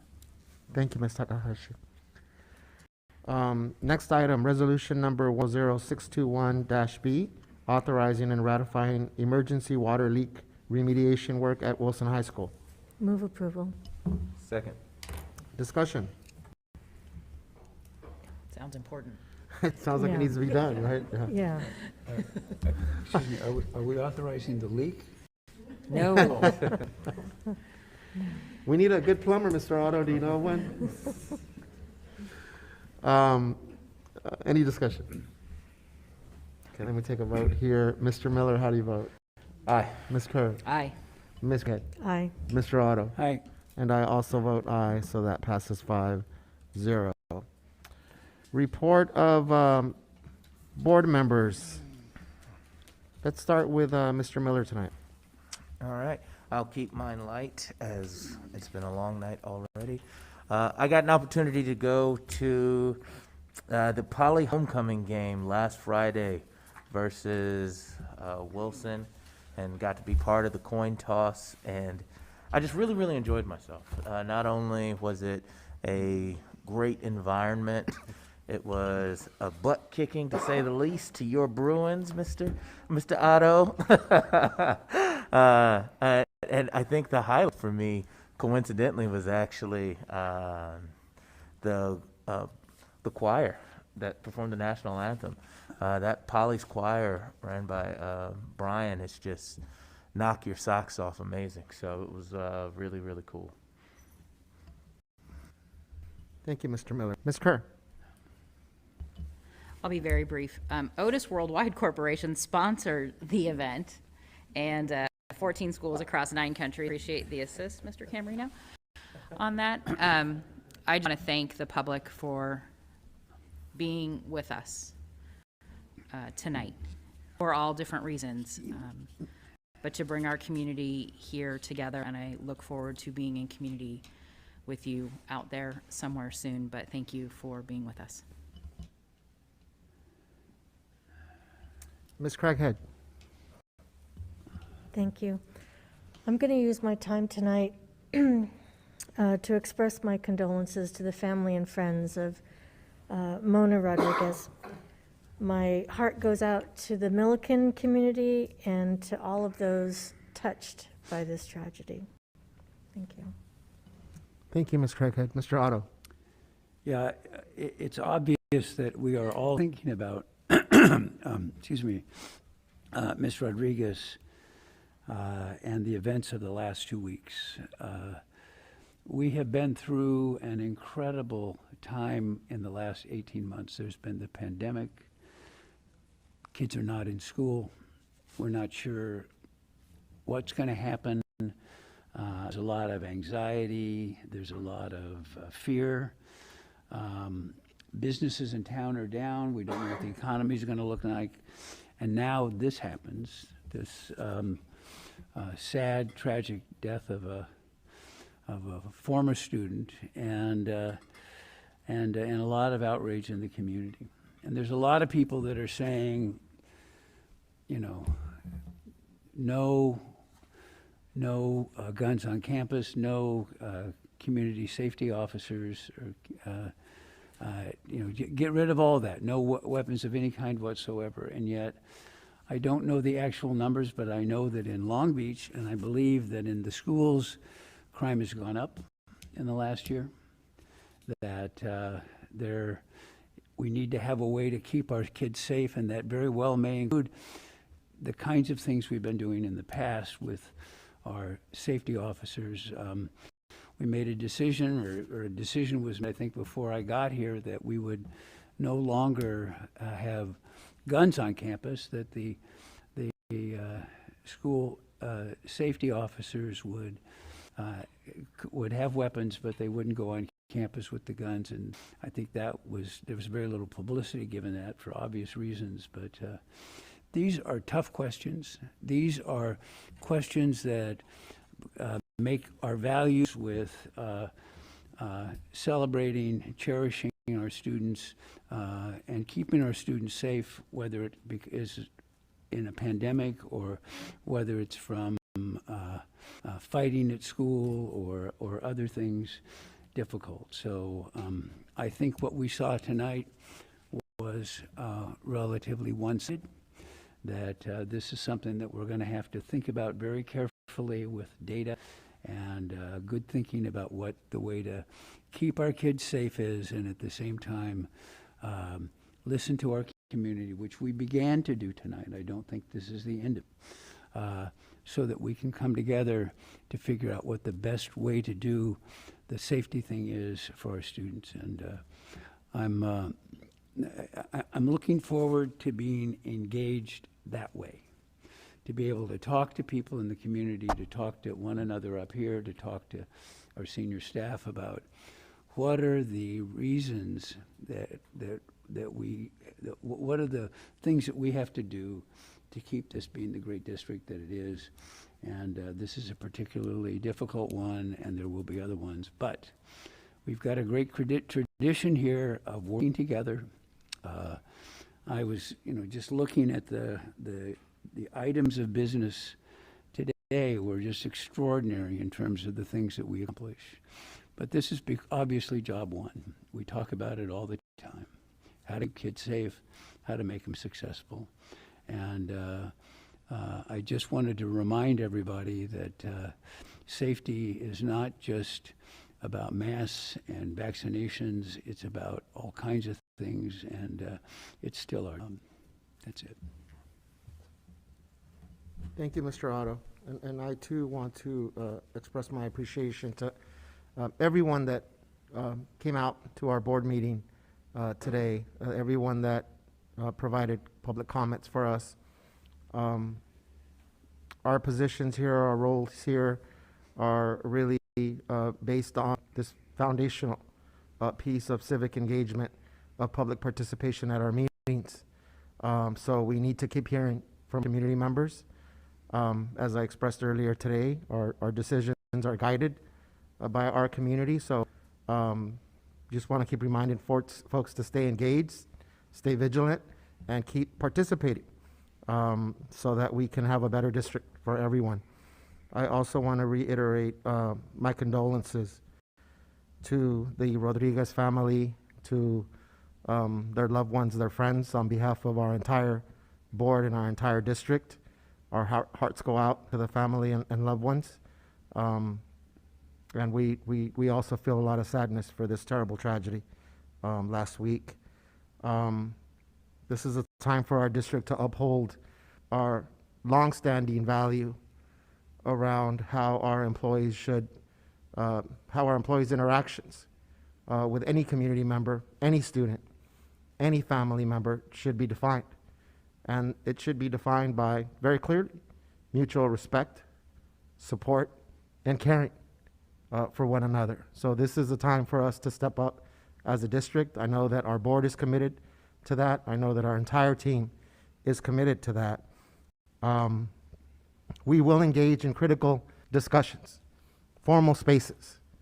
We are committed to listening, but to also proactively take action and engage in difficult conversations about what Mr. Otto alluded to, rethinking.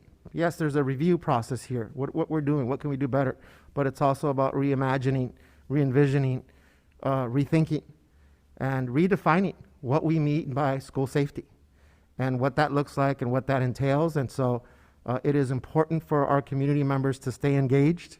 It is important for our community members to keep holding us accountable to our values. And it is important for us to reflect that when we age, that also looks differently for everyone, but our intentions are the same, the well-being of all of our students, families, and communities. So it's an important call to action for all of us to take this tragic incident and use it as an opportunity for us to be better and do better. So thank you to everyone tonight. Superintendent report.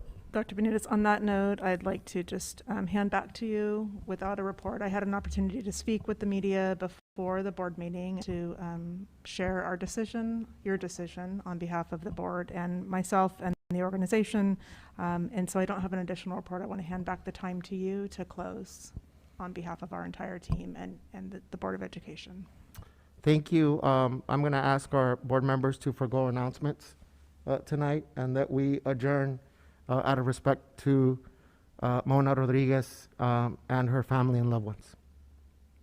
Good night, everyone. Thank you.